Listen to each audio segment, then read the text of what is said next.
morning to anybody that's here so far. Good morning to everybody that's going to replay or listen back to the show today.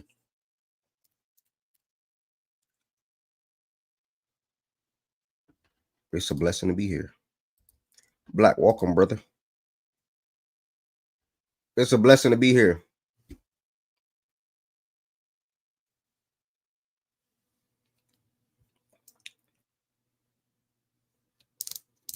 It's a blessing to be here.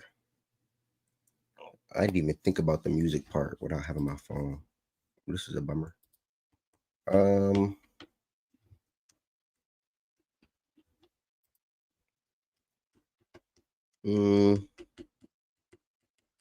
Justin, what's good, Justin? I'm trying to think of what to tell Alexa. Like if I had to tell Alexa to play some or something, I don't know. Run Away from 700. Yeah, I noticed that this morning. Alexa, play So Sorry by Lil Baby. So Sorry by Lil Baby from Apple Music.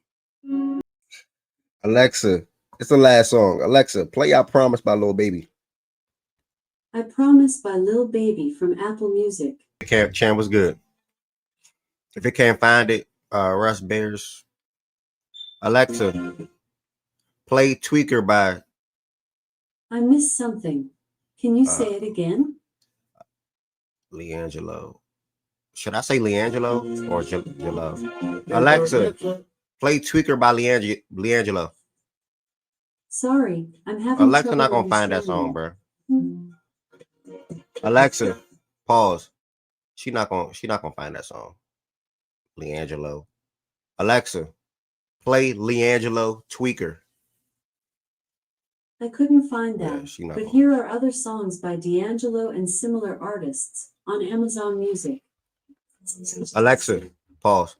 Good morning, everybody that's in here. Welcome back to another daily facts and stats show, Monday through Friday, 11 a.m. Eastern time until and it's good to see y'all again. It's good to see y'all again. It's good to talk sports with you all again. It's good to whether you all type in the chat, whether you all come on the stage.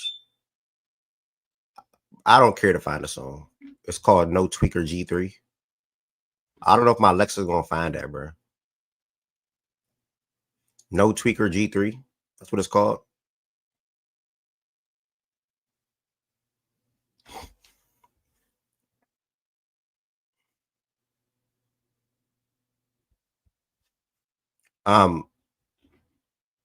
Yeah, like I was saying, welcome back to another daily facts and stats show. Obviously, a lot to talk about. Today around the NFL. We had conference play over the weekend. I had a good college hoops was really good on Saturday. We got some NFL games to talk about, and then ultimately we got playoff matchups to talk about as well throughout the course of this week coming up. So it's gonna be some fun time, man. The NFL playoffs finally here. Going to be some fun time. Justin, what's good, Birdie? Oh, it's called Tweaker, and G3 is his rap name. That's probably why. Let me try. Alexa, play Tweaker by G3. Tweaker by G3 from Apple Music. When they show me some more, this you tap your head and told me, give a fuck the story road. You wanna tweak it with me, and I'm gonna show you why it's not the money.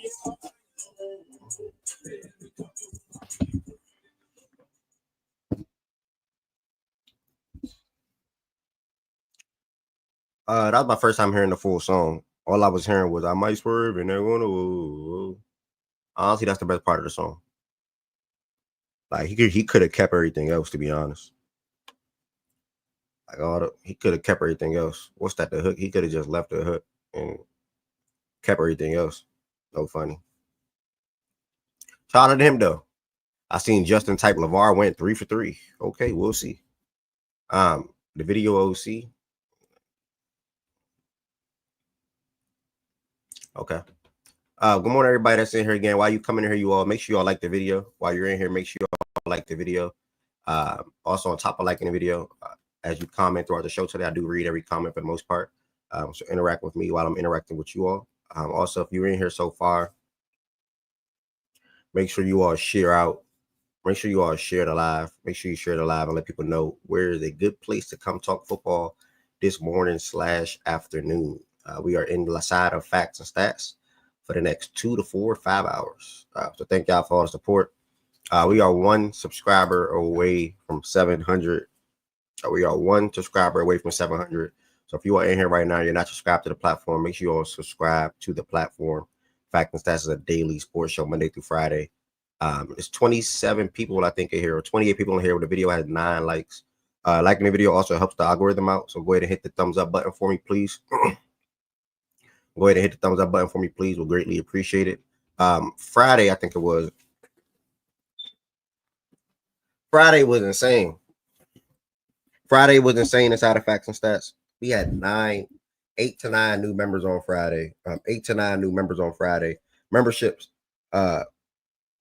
Becoming a member is just extending your support for the Facts and Stats platform and me. Of course, obviously, we are now up to 47 members. Thank y'all so much.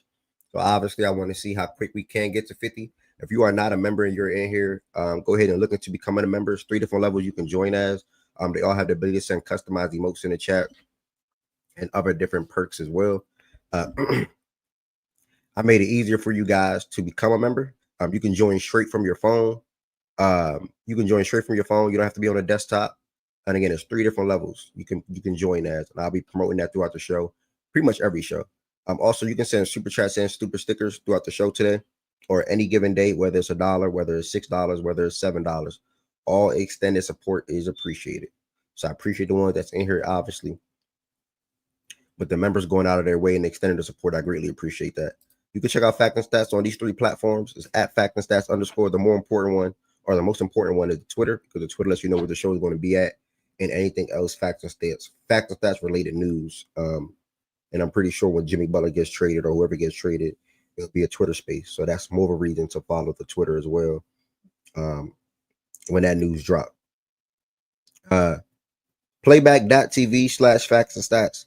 Playback.tv/Facts and Stats is where we watch live NBA games every single night. Playback.tv/Facts and Stats is where we watch live NBA games every single night. So if you ever don't want to watch games by yourself, or you want to watch with a crowd, or whatever the case may be, I do advise you all to join the Facts and Stats playback room. We're having trouble streaming on Twitter. Okay. I do advise you all to join the Facts and Stats playback room. It's an app you can easily download that costs $0. It costs $0 to sign up and join the Facts and Stats playback room. We're at about 1,618 members. So thank y'all so much. Constantly getting new members every single day. Nah, what's the word? What's good with you? Constantly getting new members every single day. I ordered a soundboard last week too. So I should be getting my soundboard finally this week, man. Should be getting my soundboard finally this week. For anybody that gamble, Fact and Stats Gambling Discord. I'm pretty sure the link to that is on this YouTube page as well.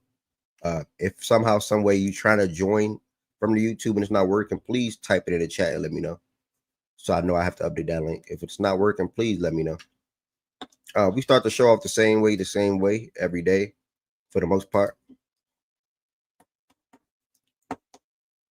One comment.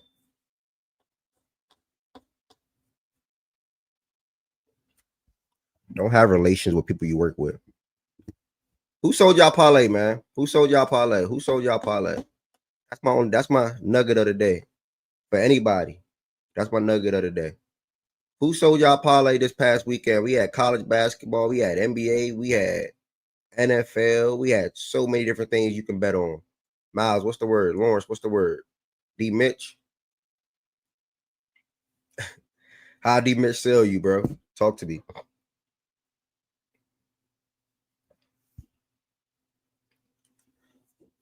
All right, I can't text you back. My phone broke, bro. But yeah, my phone not broke. I don't got my phone. But yeah, I got my watch though, but I'm not doing all that. But yeah. Who sold y'all this weekend, man? I'm mad I can't even get my phone. It's snowing crazy, bro. It's snowing crazy. I can't even get my phone today. Somebody go 2 days without my phone. Shit's ridiculous, bro. We're alive. It's real live. Endless snow. We're alive. Endless snow out here, bro. And my dog don't like snow. Dog real live be scared to go in the snow. He be scared to go in the snow. That's it. How I forget about that? That's the only. I think that like if I was one off this weekend, it was literally Zay Flowers. Yeah, I was one off literally because of Zay Flowers. That the freaking injury, bruh. Is that it? It is what it is, type shit. You know what I'm saying? Hope he get well ASAP. Yeah, Zay cooked me, bruh. Zay cooked me, bruh. I'm talking about one off. Anybody? He said D Mitch can't give me three threes. Man, it's a long story for my phone. Can't give me three threes. Been snowing since 10:30. We probably been getting snow since like 12 a.m. or 1 something. Ev, what's good, Ev? Appreciate you being in here, bro. Appreciate you being a member. JB, man, I didn't even give you a correct boom the other day, man. That's my fault. When I get the soundboard, I'm gonna give you another boom. Oh, funny. Shout out to you, bro. Is Triple Crown BJ? Hello, is Triple Crown BJ? Always me, brother.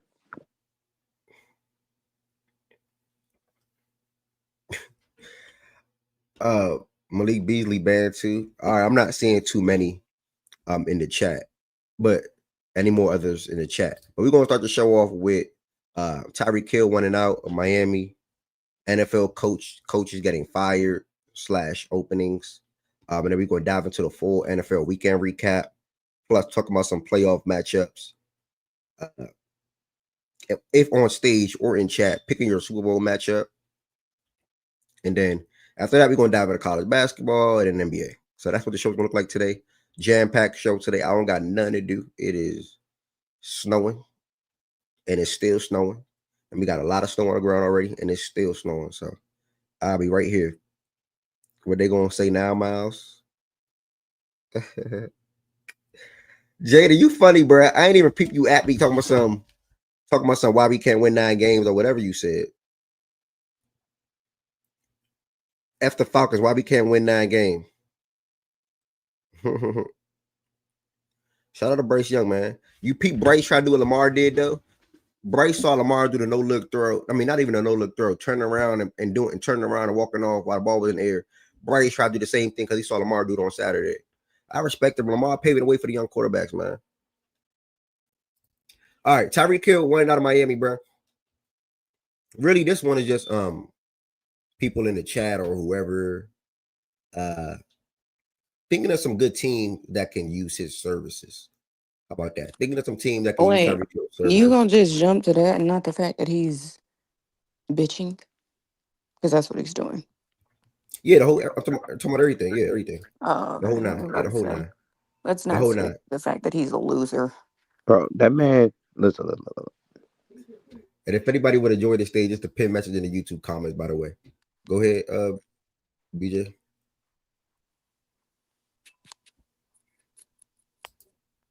This man Lord, said he that went man. out. Yeah, I said it He too. said to that man and then No, started yeah, talking. Tyreek Hill is wild. He's Supposedly, complaining. supposedly, he checked himself out of the game. Like he didn't even want to He get back did. into the game. Yeah, he didn't even want to get back into the game. Mike was like, "Well, I didn't know an injury or something was going on." But then he gets into the presser and basically this is insane. Like you check yourself out of the game and then say, "Man, well, this is my first year not playing playoff football and da da da. It was a fun time in Miami, but I'm out of here. Like I gotta go." You know what I'm saying? I can't respect that, bro. I do respect wanting to compete and playing competitive football. This season he went under 1,000 yards and he played every game of the season. 81 catches, 959 yards with 6 touchdowns. Um, but yeah, I mean, look, it's going to be interesting regardless to see where he lands. He's 30 years old. He's been having a successful or a really good career so far. Coming off back-to-back years of getting 1,700 yards is not an easy thing to do. And this year, sort of kind of disappointing. He also had a couple of drops yesterday as well. And now, I mean, Right. He's not a loser because he wants out. He's a loser because the nigga left KC after they wanted to give him good money, competitive money. I think he was still going to be one of the top, if not the top, highest paid wide receiver in the league. He left. Cool. Got to do what's good for you. Left. went to Miami and then decided to start speaking about Tua like he was fucking Patrick Mahomes, which he compared him to, and said there's things that Tyreek can do that Pat can't, and that Tua, I mean, things that Tua can do that Pat can't, and compared Tua to Pat multiple times, unlike just unprovoked. Spoke all this good shit about Miami. Now y'all don't make the playoffs for 1 year. Now you bitching and you want to leave. I want to go. It's been good, but I'm out. What? You don't want to stay with your other Patrick Mahomes? The fuck that is. There, y'all gonna stop with this fake. He's just giving his QB confidence. No, he was being a dickhead and he decided to talk smart and talk a big game, which is cool. Do what you want to do. You can do it and do it how you feel. But let's not act like he's some hopeless victim. He wanted out of Kansas City. He wanted to go to Miami. He got to Miami and now he's mad that he's in Miami Yep. after bigging up his quarterback. So what really is the issue? What is it? If you want to leave, just request out and say, I want to go. But stop all this. Nah, bro, you talked all this. Sit in it. This where you want it to be at. Go stay there. Oh, now you don't want to stay there for what? Why? Y'all ain't make the playoffs for 1 year? Oh, fucking well. Tough shit. If you wanted to make the playoffs every year, you should have stayed in fucking Kansas City. That's what they do. He wants you to Answer, answer this answer. question. Would you tell your friends if they was ugly? I would tell my friends to be very aware.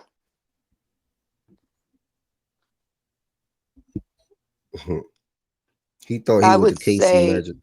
I would say, be aware. I would say, understand. It's very important to be aware and self-reflective and understand your reality. He ain't understand his reality. Period. He ain't understand his reality. He ain't want to all that other shit. There was nothing on Miami that would have changed that Jordan. Miami's had the same issues, Jordan Wilson, that they're having right now that they had before. Literally. So again, there's nothing changing. There's nothing big happening. The coach is the same. His wide receiver two is the same. The running back, I think, got better. Your quarterback's the same. The old line's the fucking same. The defense is the fucking same. It's all the same. Ain't shit changed. He was there. Like, if you gonna leave Kansas City to say I wanted to go get paid highest wide receiver money, and that's what I wanted to do, and they weren't trying to pay me that, okay, cool. But that's not what he said. He said he went somewhere where he could be more the focal point of the offense. He went somewhere and then bigged up his quarterback and made it seem like it was the guy that makes the play. Like he was the guy that makes the playoffs every year. And he's not. So why the fuck we bitching? In the words of Kenny, bitch, why you bitching? Like, you gotta be fucking Hey, but serious. he did say it was about Chiefs knowing how they operate. Probably would have traded him anyway. You make your best. Whoever subscribed this morning, thank you. Whoever subscribed this morning, thank you. You are now officially at 700 subscribers. What's up, BJ? I don't care what Ari's talking about. He doing the right thing. Was best for him. I ain't gonna say he crying. He doing what's best for him. He gave it an opportunity. They didn't go. They didn't go nowhere. They didn't get better. So guess what?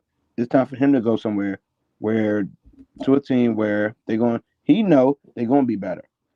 Example A with Justin Herbert.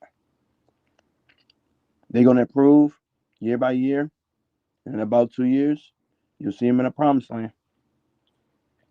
Another example, JD5. Think about it.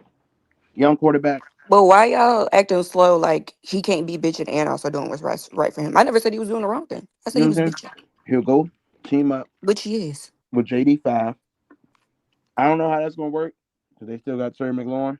But Terry McLaurin might be a cool dude. Well, Terry McLaurin's a cool dude. He's not a selfish guy like other wide receiver ones on some of y'all teams. He's not a selfish guy. So Tyreek can go with JD5 and cook up, and they got potential to make a deep playoff run. Super Bowl, hell no. Playoff run, yeah, I'm all here for it. Shout out to Tyreek Hill though. He doing the right thing. That's a terrible situation. And last year, this past season proved it all. She was terrible. So BJ, No quarterback, no nothing. what would have changed that? What would have changed that? Could he have not known? Could we have relatively said what when he signed 3 years ago? 2, 3 years ago? I can't remember how many years it was. 3. 3 years ago. Couldn't most people have seen? Yeah, it wouldn't be too far fetched idea that the Dolphins would be exactly where they are right now. Because again, No. nothing has changed. Right? You had hopes, but realistically, it wasn't a far-fetched ass idea. I think he just also just wanted to go to Miami too, because of the whole Yeah, tax Exactly. But savings my and all thing that. is then just and then the team say wasn't gonna that. pay him. The team wasn't gonna pay him that bag, so he wasn't take the Yeah. bag real. Then just Miami was willing to pay him the bag, and say also that. there was no income state tax in Miami. So like you're getting all your money, you're living in Florida. We're not gonna act Yeah. like there's much of a state income tax in Missouri versus Florida. No, but I'm just But saying, you Missouri won your got Florida championship. though. Yeah, you won your championship. Go live in My Miami. thing is this: y'all are well. He could have wanted to, then just go there. Just go What you there. mean? What you mean just Similarly, go there? It's my issue with Tyreek. Ain't got shit to do with him. Go to Miami. Go get paid. Go be the high. Whatever. I don't care. Go do what you got to do.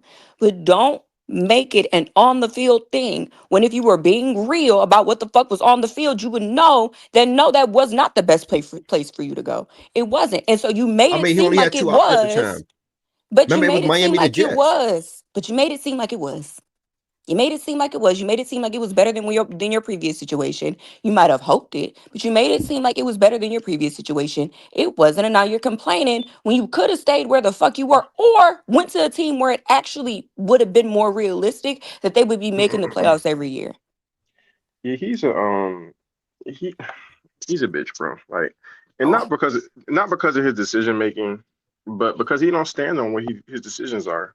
Similar to what she just said, but like an extension of that at the end.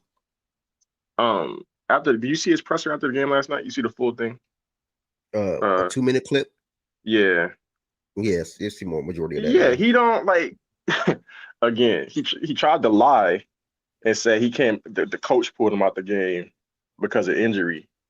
And then the reporter followed up, good reporting, by the way, great journalism, followed up and asked him.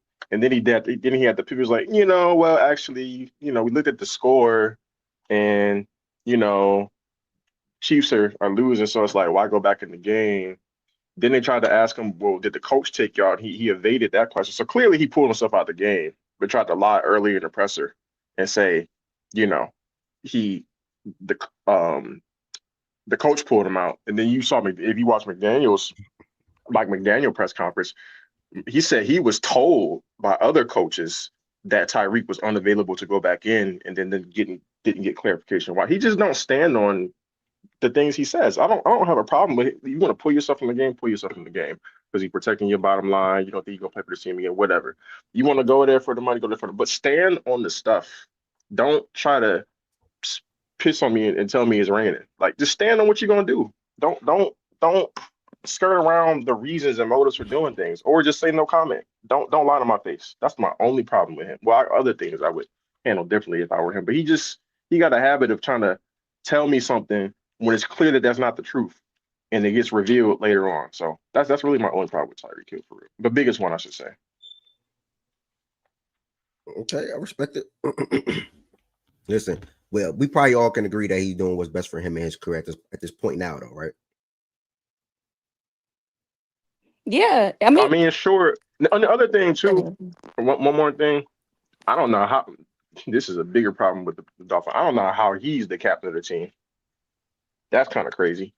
I don't know how Tyreek Hill is their captain.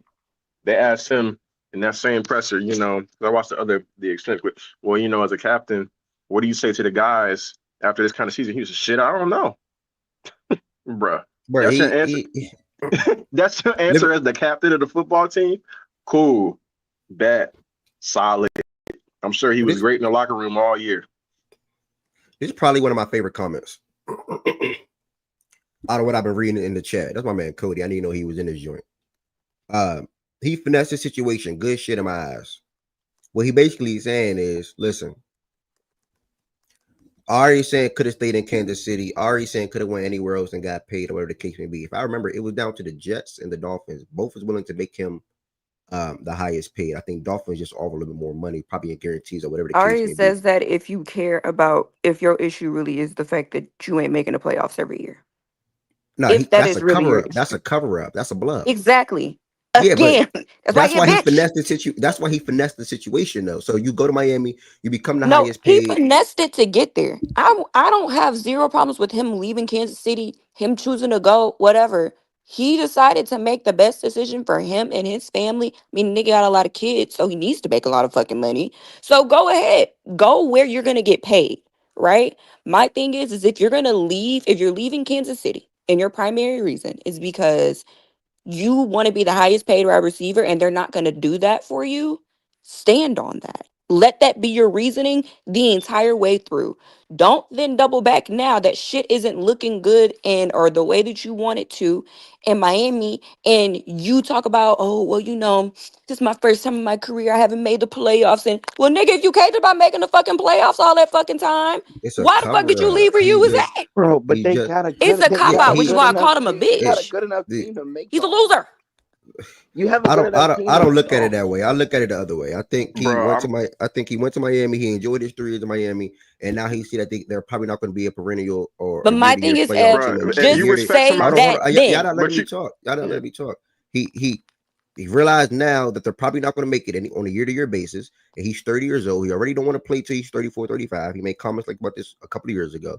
So now he probably got a good 2, 3 years left of him actually wanting to play football. I think him going want to go to a team that's contending or upcoming or whatever the case may be. I think it's fair. Like I don't see the issue. I don't know, bro. I just can't respect the guy who looks up at the scoreboard and pulls himself out of No, a that's game that's not wild. Yeah, even that's different. finished. That's different. That's a different argument. I can't respect that. But I think it go to me. It's different and it's a different situation. But when I view him and how I view him as a player, well, not as a player, more as a locker room guy and a leader, is what I'm more so speaking to you. It's a little bit separate from the conversation y'all are having in terms of like on the other side of like me bringing him in if I'm another organization and like what role he would play. Mhm. He definitely would be my fucking captain. Like it's this it's a different part of the conversation, Ev, but I think it still goes to it all comes from the same mindset, if that makes sense. Like a mindset that is going to quit on your team when the other game that could potentially, because if let's say the Chiefs that the Broncos that lost and the Dolphins won, they're in the playoffs, right? Was that Who? the scenario yesterday? The Yes, I think Dolphins? so. Yeah, if the had the Broncos Chiefs won, won and the Dolphins Broncos, Yes. won, then yes, the Dolphins would have been in would the have been in playoffs. Yeah, playoffs. yeah. So Yes. if that game's not even done, and your game is still going, and you pull yourself out, that you can't tell me that mindset and whatever deficiency that is there is just limited to that one situation. It filters into other things, and I think how you view things and what your priorities are as a player, which kind of is going to be a part of my calculation when I go to then decide if I'm going to bring you in my locker room or not. Now, am I ultimately probably bringing Tyreek Hill in my locker room? Yeah, probably so, but not if I'm the Dolphins in this kind of situation. You got to have what you will. I think the Chargers thing is a very good point out by BJ because obviously that shit ain't flying over there with that coach. Hmm. They have a very good infrastructure, quarterback who is top whatever in the league, who is not gonna he's not gonna be able to strong arm. So he's gonna be pretty much insulated from some of his antics or poor behavior and poor leadership. So I think situations like that are where he fits. These kind of situations where he's the savior or he can strong arm the quarterback or the quarterback, that's not gonna work. That was not the good situations for him. Gotta be very specific. Yeah. Jay Daniels not Jay Daniels not having all that. Like if Tyreek Hill say something to Tua just gonna I mean he gonna go like that. Jay Daniels gonna say something back Hmm. to him. Like if he Yeah, But say yeah, that's what what something, is he there needs. to? But but like, Mikey my thing Daniels is, can it's eat, like, bro. what is there to say back though? Like, oh no, we actually are gonna make. Like, Like like I damn, just I looked hate at to the say it, but I just like looked the at their Commanders is record. trending in They've the right been nine direction, and bro. eight or 8-9 or lower outside of one season since Tua's been there. They were 10-6 once. They had 10 wins once since Tua's been there. They've either been 5-10, so significantly lower than that, or 9-8 and 8-9. Like again, what I'm saying is if you really I would just prefer for him just to be like, we not winning. And I want to be a winner. And I also want to make all the money that I want to make. And I'm going to go where I feel like it ain't here. So I want to go. All this diplomatic bullshit. Oh, well, it's been fun, but, they can just say, I want to go. My thing is, if you're going to be a diva wide receiver, be a diva wide receiver with your whole chest. Just He do it. he And wants do you. he wants to compete for a And Super Bowl the Commanders was gonna pay a being one of the bag. highest The paid. Commanders was gonna pay a Exactly, bag for Ayuk, Jordan. bro. The Commanders was Like, gonna pay a Like, just bag for do Ayuk. it. Imagine Reek, bro. They'll pay a bag. They'll like pay a ticket for Reek for 2 years, o- 2 year window. often They'll pay a ticket for Reek. often when you take the highest paid, especially at a position not named quarterback, you're usually sacrificing winning. That's Like not you were true. Yeah. literally in a situation.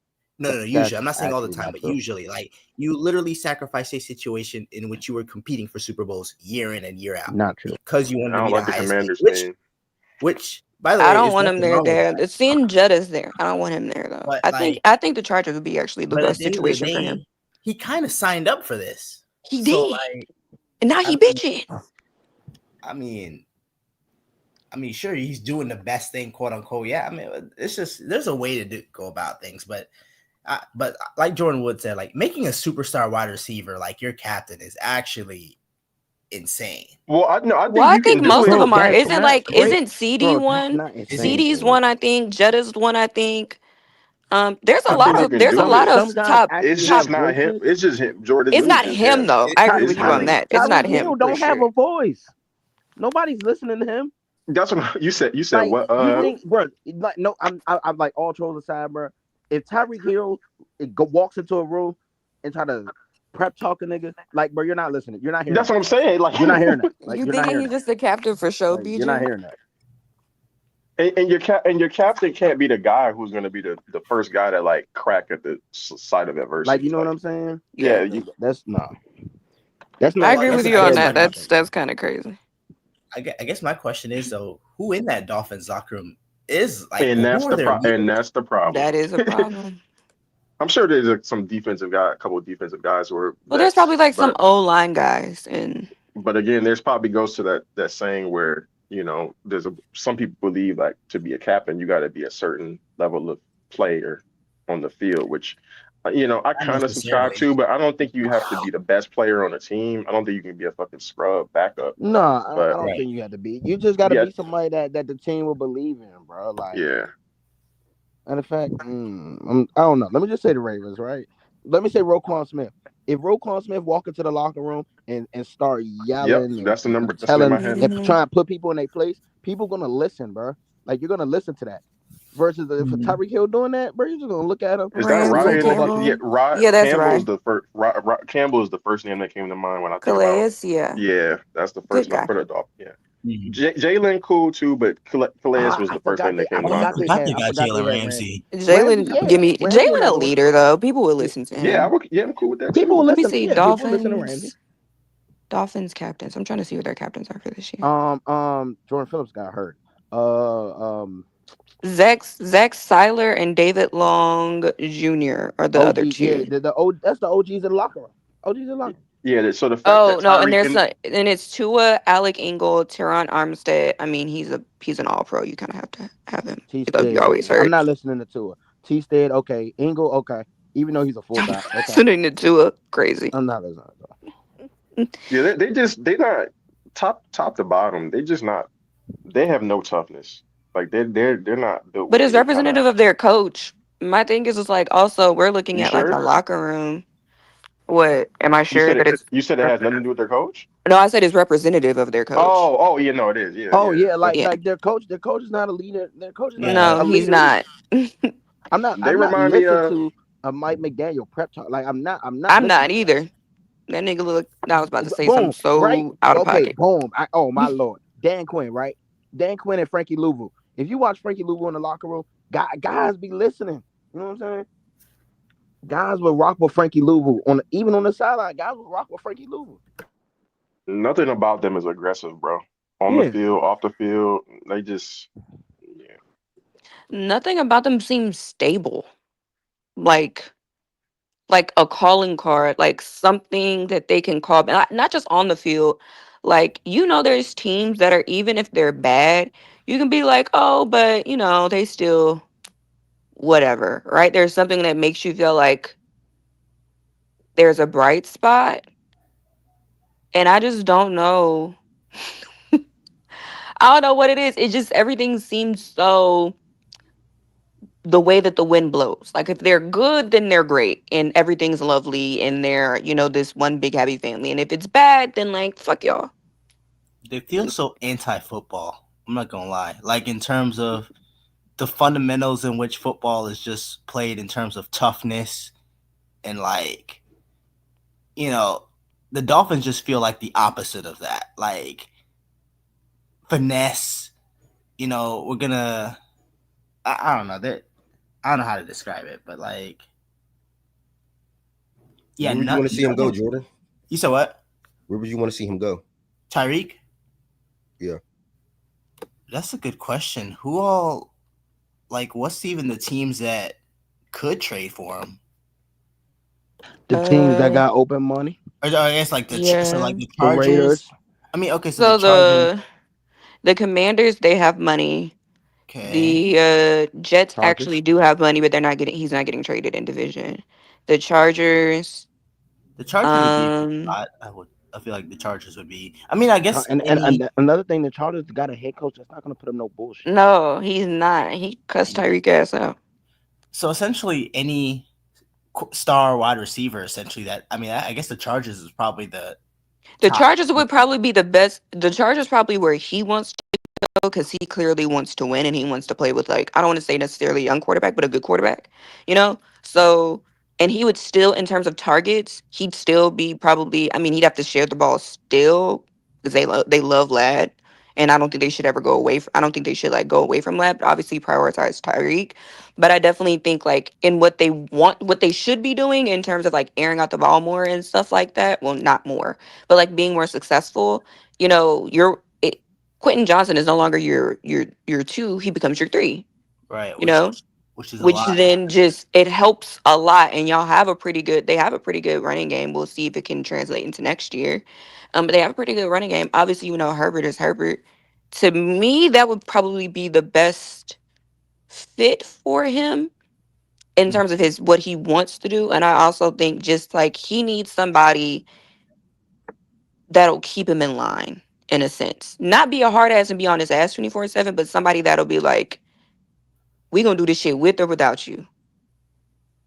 Yeah. So buy in or get the fuck. Which I think is Harbaugh.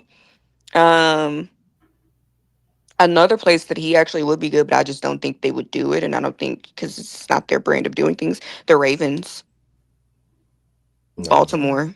But I don't think y'all would do it. I think EDC would see that he quit and Harbaugh would see that he quit and your Harbaugh and would say, mm-mm. No, we would not. We good. Especially One after the that whole like that. Deontay Johnson situation. Like, Mm-hmm.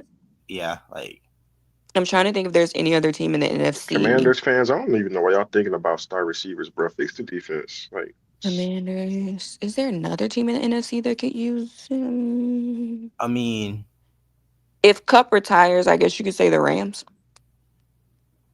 would Green Bay use a team? Well, actually, I don't know what Green Bay's money Yeah, situation. the Green Bay Packers. has Oh the my God, money, I'm not gonna lie. Not but gonna Green lie. Bay already has a ton of wide receivers, and they love their wide receiver use. The, Their young wide receiver they core. got to figure out something and figure it out fast. That wide receiver committee stuff. No, Yeah, it's Because I was not gonna hell say helping no, them. because the Green Bay feels like bro. good at everything, great at nothing, and I feel like Tyreek would give you something that you can pinpoint. You're like, all right, we have a great wide receiver number one, for example. But I All that think like it Jaden depends on what they Reed and want to all that. do. True. Yeah. I feel like they like what they do though, and I Like the really do build think from I within. think they Build like from their within. youth. Yeah, Honestly, build like from I within. think they like that they're young pretty much at every position on offense. Yeah. Yeah. Green That's what the Bay Packers. is a Yeah, pretty. Green Bay is an organization that likes to just because put. it's like it's no egos.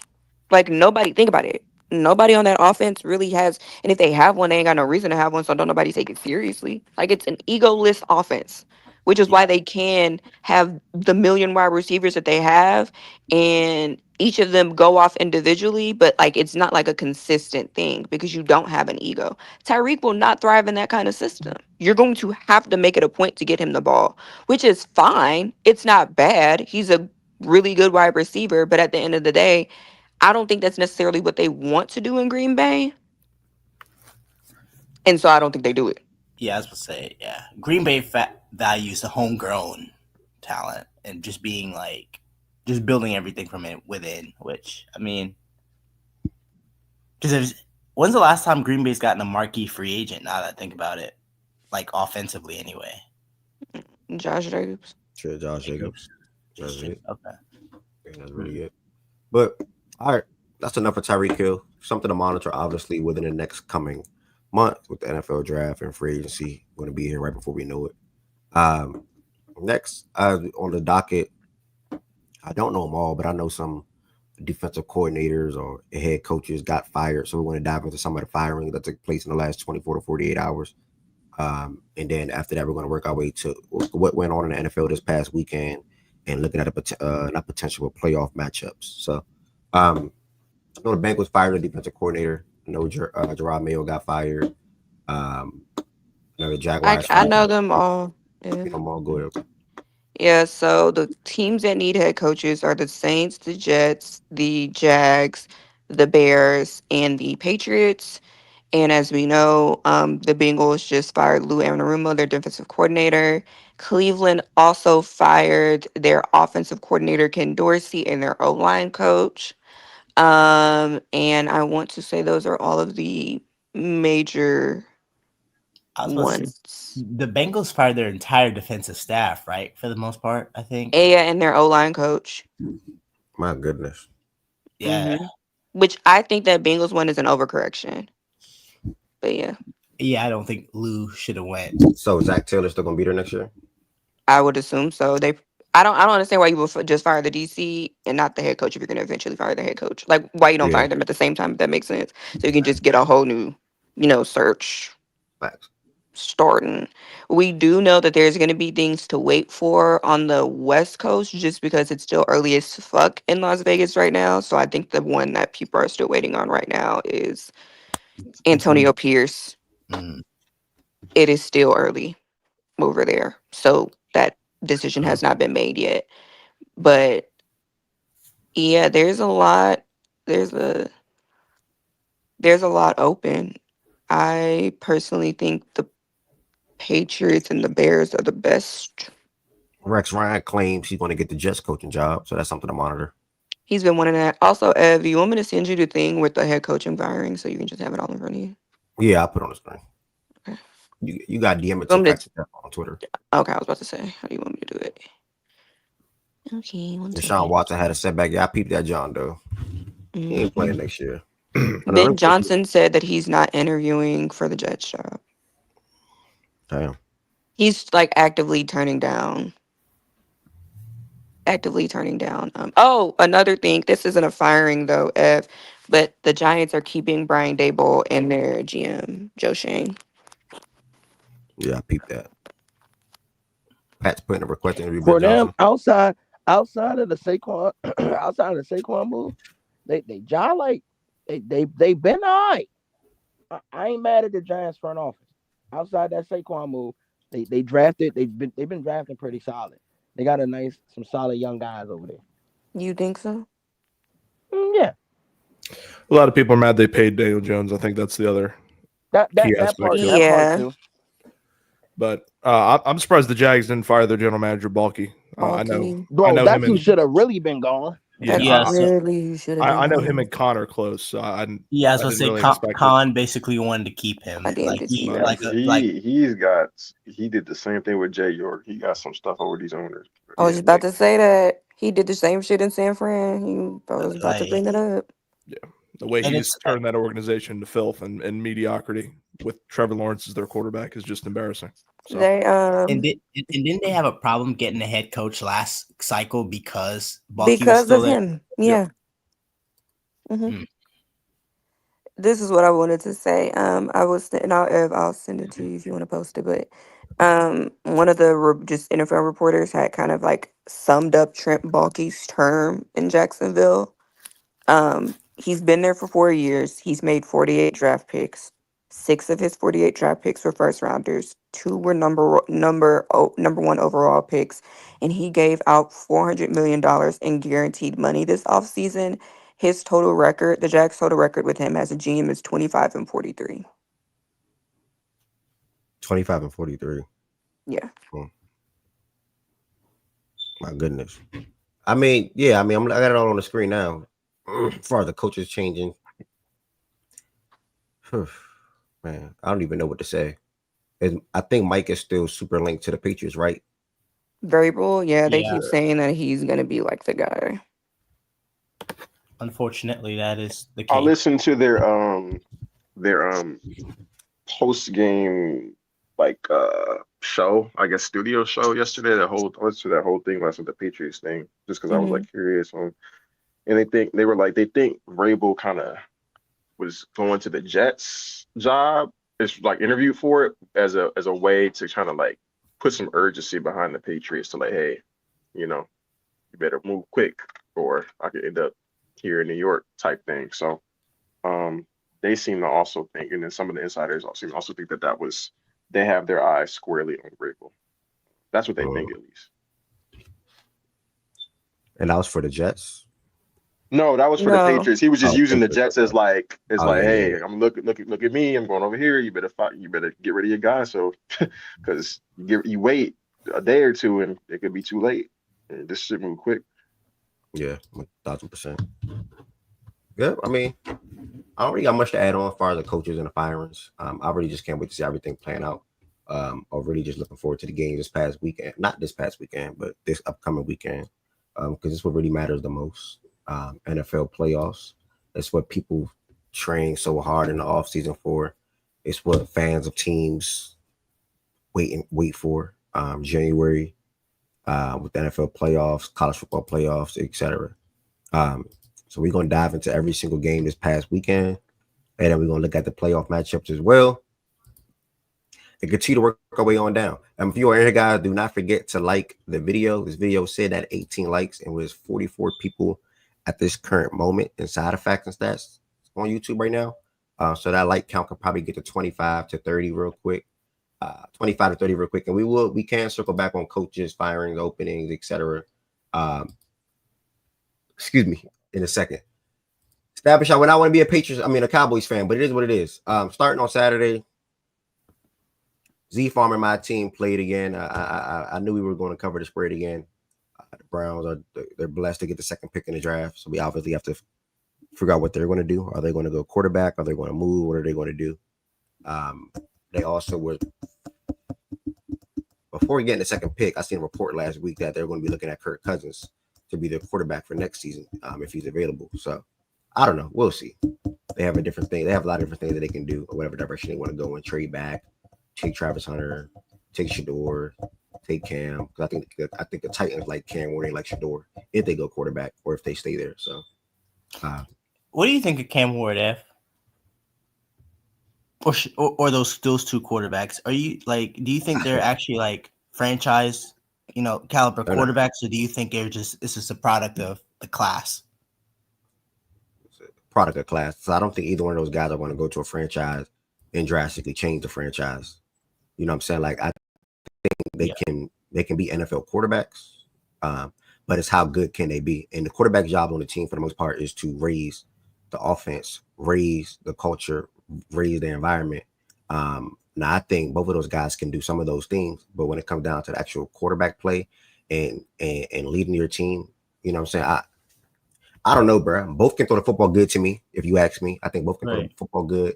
I think Cam escapes better. I think Shador can throw on a run pretty well. So it's different things that they can do. I think I said both can throw the football pretty good in my opinion, but I just don't know. As far as them being franchise quarterbacks or guys like, oh man, I gotta trade up and get him. If I miss out on this quarterback, I'm missing out on what my team can be like for the next 4 to 5 years or whatever with him under the center. Yeah. Not that for me personally. Yeah, no, because it's crazy because that class is like Jackson Dart ranked 3 right now. So I'm like, Exactly. So, okay. So. I ain't gonna lie. Whoever draft Cam Ward, God bless. Yeah, I don't know, man. It's gonna be something to monitor, bro. Because like, do we all think Titans go quarterback? Do we think the Titans move off of that? Because I mean, Rocco I will. personally think the Titans. Yes, I think they trade out of it, bro. That's just me though. I could see that too. Yeah, I'm But okay the with Look, that. Titans, they trade out of it. Rock one more year with Will Levis, and then they figure out something. Because my here's the. thing. Go ahead, Go ahead. Jordan. No, I was gonna say like my thinking is because I'm looking at this top, like the top three, right? Like, and the only one that Hold I'm on, bro. fairly Hold on. sure. Tyreek Hill just changed his profile pic To the to AB him joint, yeah. or AB, but nah, Yeah, see, like nah. I can't respect. he's crazy right now. Go But ahead, Jordan, bro. no. I was just gonna like I'm just looking at these like the only one that I'm sure is drafting a quarterback is the Giants. Like Tennessee probably should go quarterback now that they have the number one pick, but I'm like, it's hard for me to imagine even Cam Ward or Shador in, in Nashville, Tennessee. Like, and Yeah. I'm looking at the Browns, I'm like, maybe they go quarterback, but you're already paying a quarterback like 60 or $70 million or whatever it is on your roster. So I'm just like, I don't know. You know? Listen, I think people see the crop of talent next year, which you have with, and maybe even this year. If Drew Aller comes out, I think we'll see a shift in the quarterback rankings. I think Aller is the guy for a lot of scouts, Didn't and I he think already commit to staying back? but they said he could come out. He might if people convince him enough. But I do think he is next year, and that's Y'all something that looked at him versus SMU and said he should come in. I mean, it's what the scouts are saying, but Oh, um, okay. they're also looking at guys like Arch coming out next year, Nico's coming out next year. You know, these guys that, at least in terms of potential and pedigree, might be better than Shador and what Cam has. Because again, a lot of people, at least from what I'm seeing, are seeing Cam as more of a project guy. They see Shador as a ready now, start, could be something, but they see Cam as more of a project. They see Milrose a project. Dart, they Mhm. don't know what the fuck Jackson Dart is. So they could be waiting for next year, and I think Y'all that's what a should lot know of the what teams Jackson are. Dart is. Mid. Yeah, but I think that's what teams are waiting for, or maybe even looking for, is the quarterback class for next year. Tennessee might be one of those teams to say, "Hey, we have Will Levis. We also need pieces on the offensive line still, maybe parts on the defense. There's some very good defensive talent coming out this year, and I would not be surprised. And I don't think this is a hot take, but Abdul Carter is playing his ass off at Penn State. Well, the I deal don't with the I don't think it's I Titans don't think it's a reach to take him 1-1, Ev. I don't think Mhm. it is. I would take him 1-1. depends on what you need. But the thing is, I say that the thing is that the Titans kind of need everything. They're trying to figure out if they're going to keep their head coach or not. Brian Callahan, I think they do because, like, at the end of the day, he was stuck with Will Levis as his quarterback, and the roster kind of sucks. So it's not like there was really a lot for Callahan to do shit with. The Titans are in a very unique position to where they need everything, but they have 68, I want to say $68 million in cap space, and they got the first overall pick. They got a lot they can do to deal with a lot of what they do. And if whether they keep Callahan or get a new head coach, this is a very unique opportunity that you don't really get in the NFL, and like really kind of being able to start all over and like start from scratch. They don't have any money tied up into any like specific player, so they have to stay, you know? I like that they have to keep, you know? So it's like you don't have any contract ties, you have free money, you have the first overall pick. Like they have truthfully like have a lot of capital, quite frankly, to work with. So they could say, hey, we want to make sure we get the quarterback position nailed. Or they could say, we're gonna trade back to one of y'all quarterback ass desperate teams, stock up draft picks because we know regardless if we even if we hit on the quarterback, we still need a lot. Like we still need a lot to fix and go through a true building process. So like the Titans are really in a really interesting position, honestly. And the thing about the Titans got a good front. They got a nice front office who know what they're doing. They roster don't suck. Oh wait, the Seahawks offensive coordinator fired. Good. They don't. The Seahawks only. I said Seahawks, bro. Only thing wrong with the Titans, they just need a better quarterback. They got two solid running backs, decent receivers, different. They can get better at D line, and they got a nice little back end. I mean, you know what I'm saying? They all right. That's not the Now, worst situation. now, if you're the Giants, right, at 3, who are going quarterback, I'm not gonna lie. I'm the John, bro. It get real. do you It get stand do real you tough. stand pat and hope the Browns or Titans don't draft the quarterback?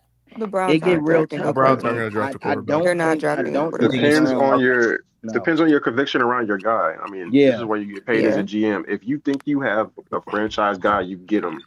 I don't care what you get Period. him. That's it in the story. Now we might on the outside have a different view of these guys, and I think most of us do. But if they think they got their guy, they need to go get him. Ain't no sitting there. No. No. Yeah, that's what I'm Which saying is because what you're I like, think. I think Vegas does that. Vegas and the Mm. Giants are the two teams that are quarterback desperate. And like that top 6, I think the Jets are sneaky, but I just don't think teams are going to want to trade with the Jets, quite frankly. But I think Vegas and the Giants are those teams that Jordan Woods, because both of y'all are up here, yeah, Jordan Woods was speaking to where I don't think they sit. I just think it's awfully convenient for the Browns to release the news about Watson's Achilles recovery specifically now. So that's why I was just like, Financially, they can't get off of him. I mean, They that's not no, can't. but I no. would And then, Like, no, they that's kind can't. of when But it's everything comes like up. it may just be a and then he situation. has injury guarantees, so like that money is still guaranteed. So they can't Yeah. even get out that way. They're tied in that They're contract for at stuck. least 2 more years. Yeah, Oh no, but they did they're they did stuck in make that it a little contract. bit easier. They did make it a little bit easier to get out of that And they contract had famous in Jameis those 2 ball out. years though. You know what I'm saying? That's what I'm saying. Like the Browns are. I don't think the Browns look to get a quarterback this year. I think they look next year. And honestly, Random Will Johnson. I think it's actually smart for them to go and look next year for a quarterback. One, financially, I think it's much smarter for them to do that, to wait. But then also, I think I don't know what, because if Deshaun Watson, I just think of it this way: if Deshaun Watson's healthy, you're gonna have to play him. You're not paying that Well, money for him to sit on the bench. Fuck, I well, don't. they're talking Yeah, I about play him to sit him on the bench. But his season next year if being But you're we be jeopardy talking because about of the logic and then them owners that ain't I smart. mean, yeah, they probably yeah, won't, but but look, like the thing about it is, sunk Ari, to your costs. point though, it can work. It can work in both ways. It's if the owners you want to force your hand in playing them, the way that we've seen them playing was awful, and that'll make it easier for you Yeah. to get a quarterback that'll replace him the year after from that standpoint. So it wouldn't be the worst thing in the I world. But mean, I agree yeah. with you. They're not in position to get one this year, and it may end up working out for the best ultimately because they need a year Yeah. to get a little closer. Man, I'm Yeah. looking at their team now, cap space wise. They are down Strapped. and down a lot. Yeah. They really don't have a cuttable contract in their top Mm-mm. 20 outside of their punter.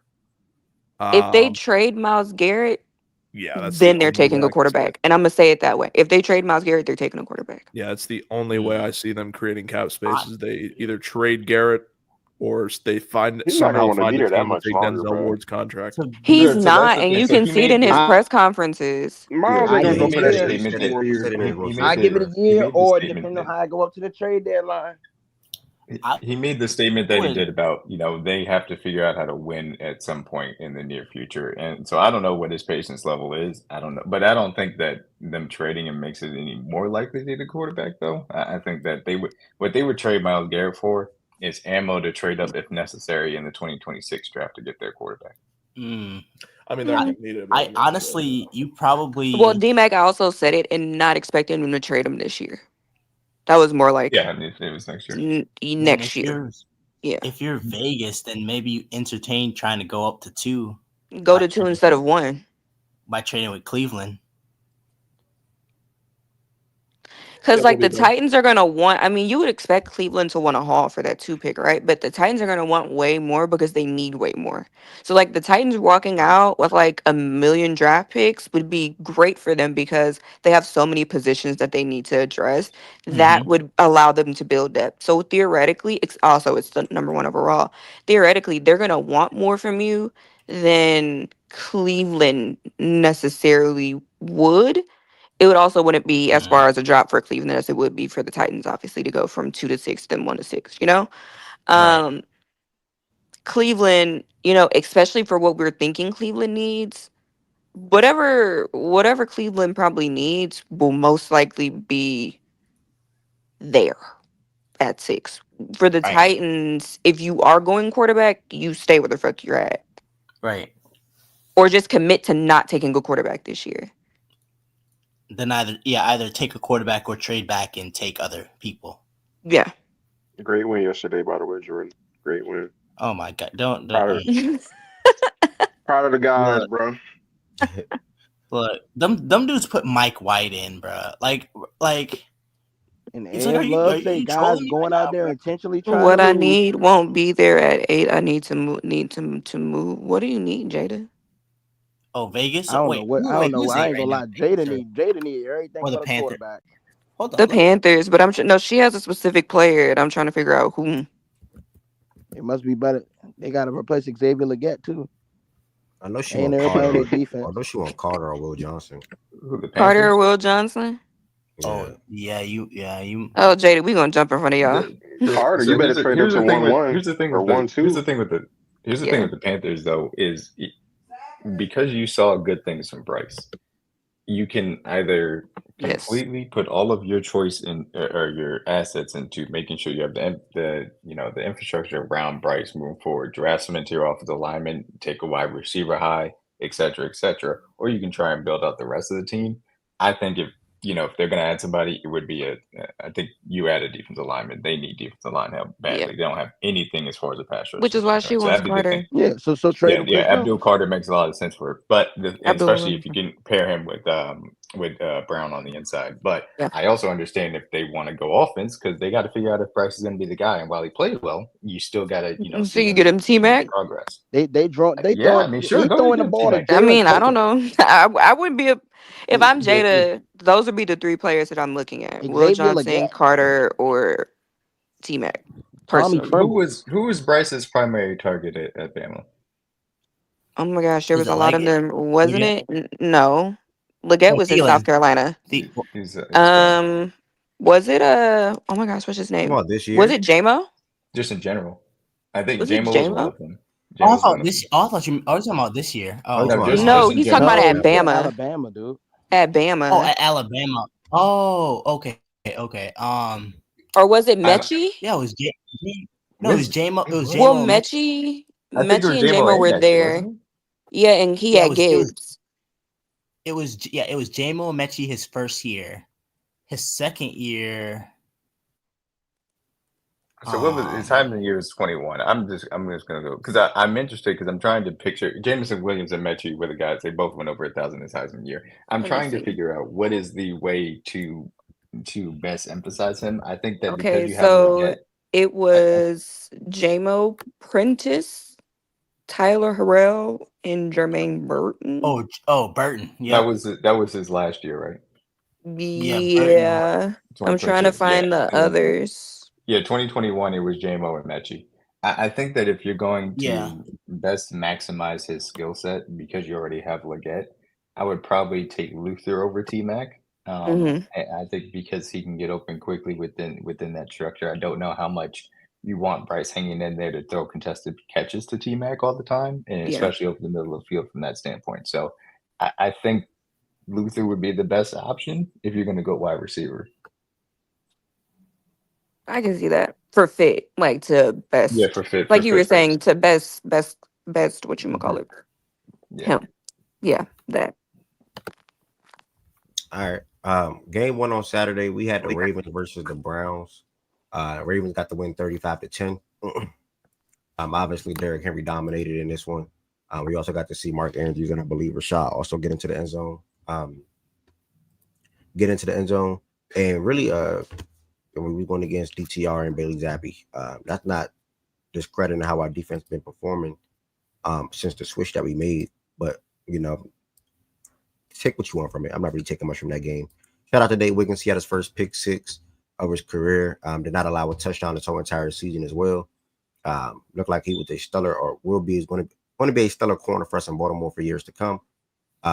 Oweh hit 10 plus sacks on the season. I think even Cal had a sack. Yeah, Cal had a sack as well. Cal Van Noy, not Cal Hamilton, by the way.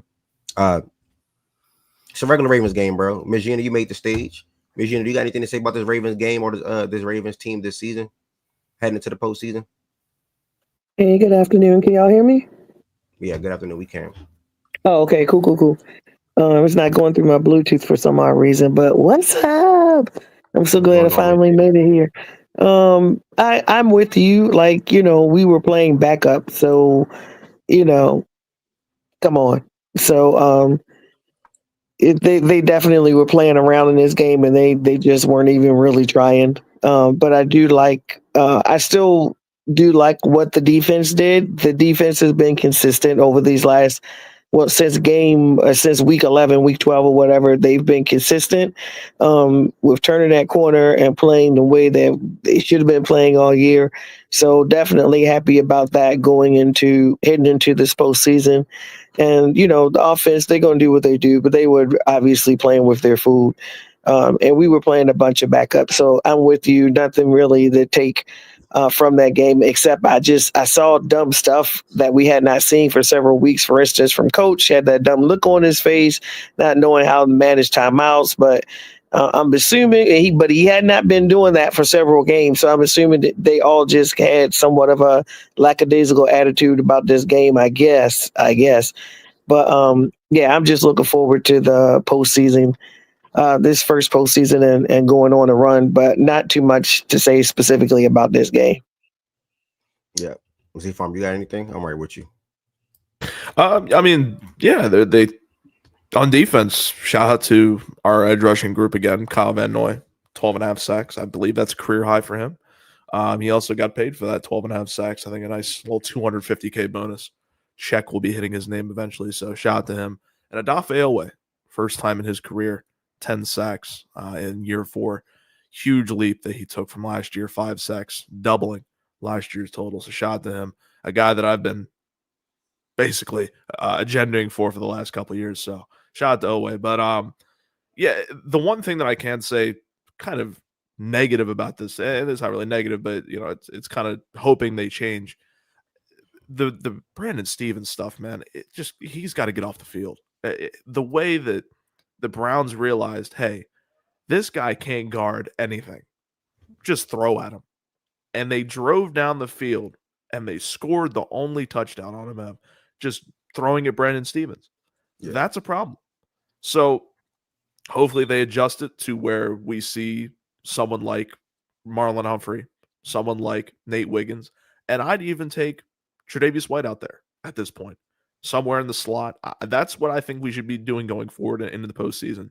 We should have Wiggins, we should have Humphrey, and Tre'Davious White. Stevens should not touch the field, because if Stevens is out there, he's either going to get a pass interference or he's going to leave his guy either wide open or semi-wide open and get head tapped. So I don't like Stevens. Again, he's a free agent, so we don't have to worry about him much longer, but I don't think he should be on the field in the postseason, especially on crucial third downs, which he was a lot in the last couple weeks. So I think they should move off Stevens and get on to Tre'Davious White in the slot this year and in the postseason.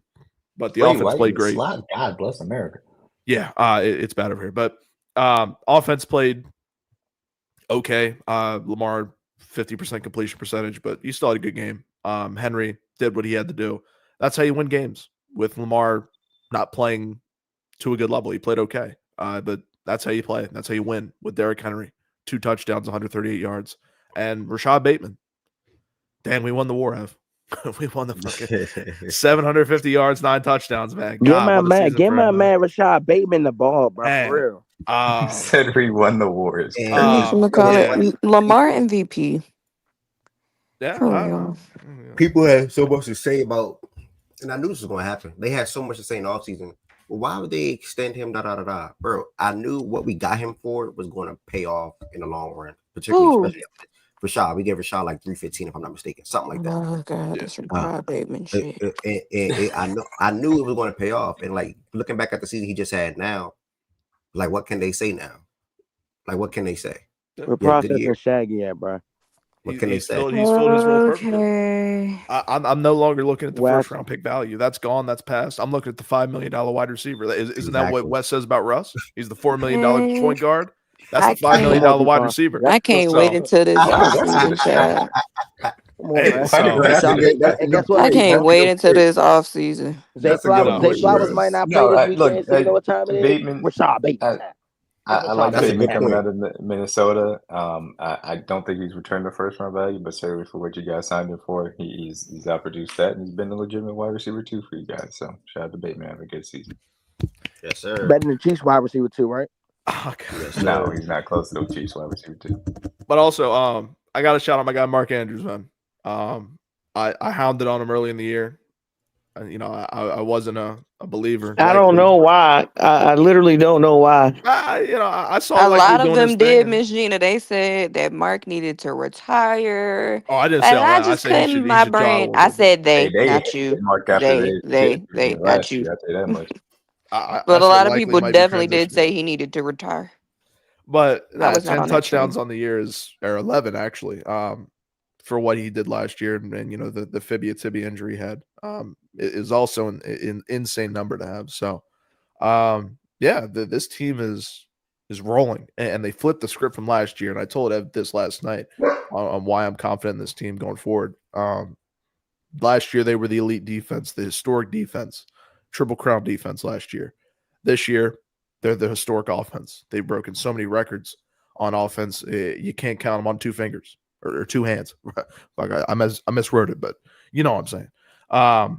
But yeah, this team is historic, and they flipped the switch last year. They said, you know what, defense ain't gonna work. Let's go to offense. Let's get Rashad Bateman fully healthy. Let's get Mark fully healthy, and let's see what we got. And now without Zay, it's going to be interesting to see how they handle it. I do think we run a lot of 12 in the playoffs, but they can handle it, and they can win because they got number 22 back there. So as long as he's back there and fully healthy, as long as 8 is fully healthy, I like my chances. 1,000%. I think Mark Andrews led all tight end and touchdown catches this year. Shabby almost had 10 himself. That wasn't Brock. Zay had a K. Derrick Henry, we know what he did for us. He might have led the running backs. I don't even know. He might have led running backs in touchdowns. I don't know. No, that's No, Jameer that's Gibbs. Gibbs. It actually was James Cook. It was James Cook before that. James Cook actually had more touchdowns than any other running back in the league, but I don't know. People don't want to mention that when they bring up Josh. But Jameer Gibbs took that You over know how last they night do, with Miss 4 Gina. touchdowns. Yep. So Derrick Henry is third. Ev, when you They said showed me led, acting when like you the Bills said better when you than said losers in led the whole. all tight ends and catches, did you mean on the Ravens? I didn't say catches. I said touchdowns. He said touchdown. Touchdown. Oh, okay. I was like, huh? Okay. Yeah, Mark led all tight ends and That was touchdowns. defensive Yeah. For some reason, I powers. heard catches. I was like, I could have sworn that was Brock, but no, yeah, I think that's right. Which is also top 5 in tutties, and Bateman is top 10 in touchdowns. Zig, I which is a appreciate huge you. accomplishment in terms of just receiving in general for 2 guys. So. Zig, I appreciate you watching on Twitch for one, brother. Oh, that's the Twitch To answer your thing. question, is me and 2 Ravens fans up here, Zig. I'm gonna flash it on the screen. Ravens, big question: Will they stay true to their identity when the game is close? Me personally, I think is yes. It's a simple answer for me. We got Derrick Henry for a reason. He knows why he's here. Lamar knows why he's here. The whole offense knows why he's here.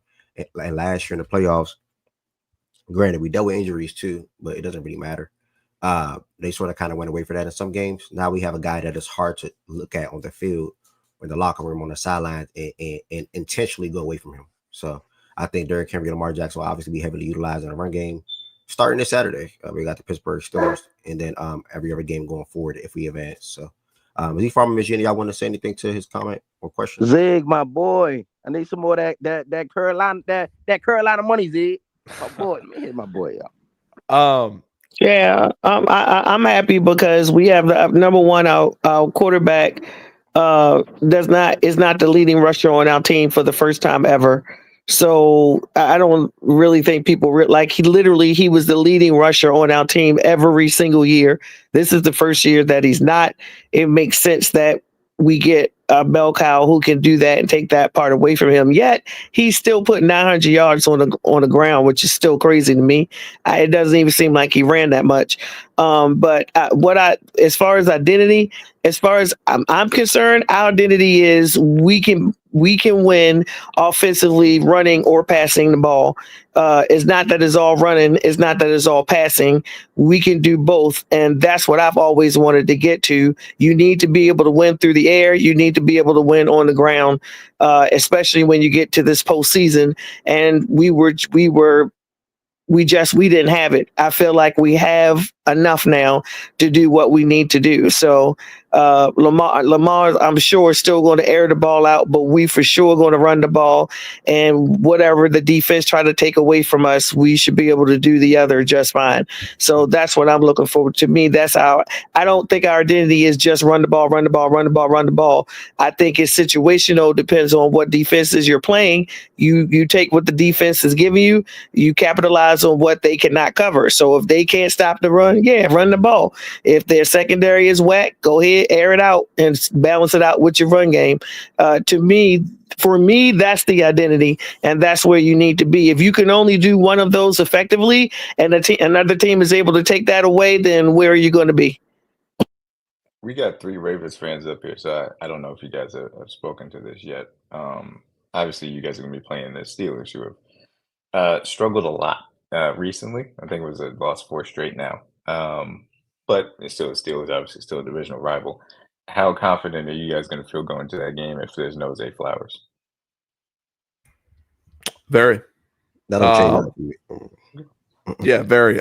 Even if it was the Chargers, I would feel confident because the last 2 games have showed me against both opponents that we can run the ball on them, and that's something that we can do. And not only that, the 12 personnel set that we're going to run, and we should run at least this Saturday, I think it's going to work.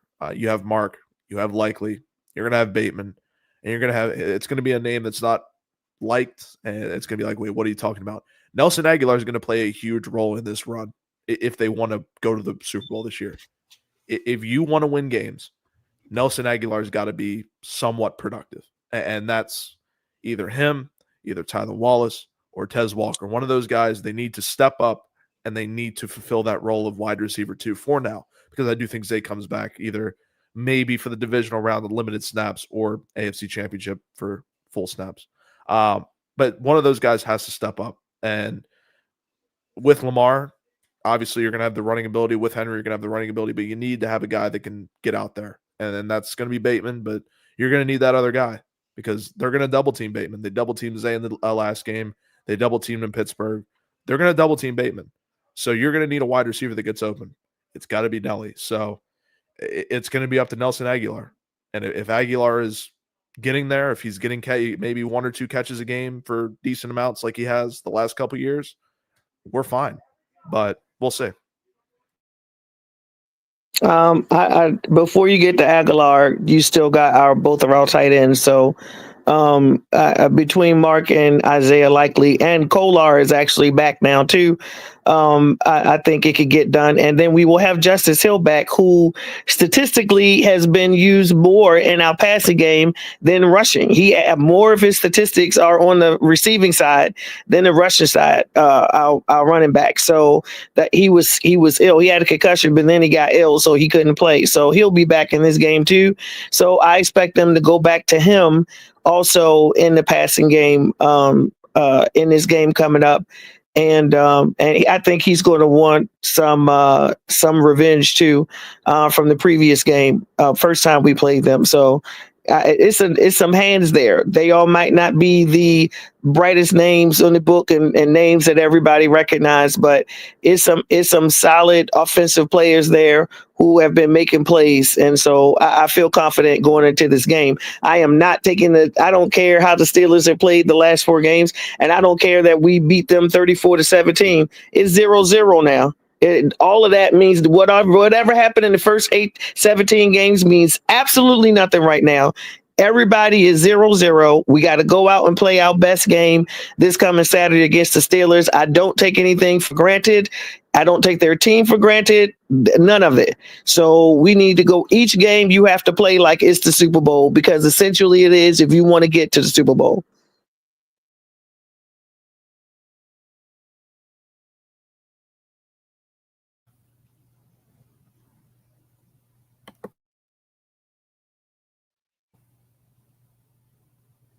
Answer my I question. can't hear anybody. I think No, you're I don't muted. think Up. anybody was talking. Yeah, I was muted. That's my fault. And my Oh. shit was moving slow. I'm gonna do definitely not taking Super Bowl bets, but yeah, Zig, that's the answer to your question, brother. We're gonna move to game 2 on Saturday, which was Speak of the devil. Who's all on stage? I can't see. this Bengals versus the Steelers on Saturday. You said who? He said Bengals and Steelers was. I think he started talking. I think he started doing something. No, I'm saying game 2 on Saturday was Bengals versus the Steelers. Oh. I'm gonna do Oh, me this the context past. on this Oh, one. okay. Gotcha. I was like, huh? I'm gonna tell me the context on this one. The Steelers had a chance to win the game. They just didn't get past the 50 to kick a field goal. And that was that. I know George Pickens. That was one of the worst 2-minute drills for a veteran quarterback. I was on my couch just mind boggled. I mean, that was bad play after bad play. He checked it down twice and took a minute off the clock inbounds. He didn't throw the ball away. He ran into 3 DBs when he tried to get out of bounds and realized he was still slow. Legitimately, that might have been the worst 2-minute drive I've ever seen a veteran try and run in my life. That was awful. Now, mind you, in 2025, a real NFL quarterback had 51 yards passing through 52 minutes of the game. How many yards did he have? He had, before that touchdown drive, he had 51 yards. We're talking about like 10-ish minutes to go into fourth quarter, and he had 51 yards. Who? Russell Wilson. Oh, yeah. He didn't have a good game. It was like George Pickens, 4 drops. Oh my! 4 straight drops. But y'all want me to think he's top 25. Fucking Okay. awful. Pickens was awful. Pickens, there might be there's a culture.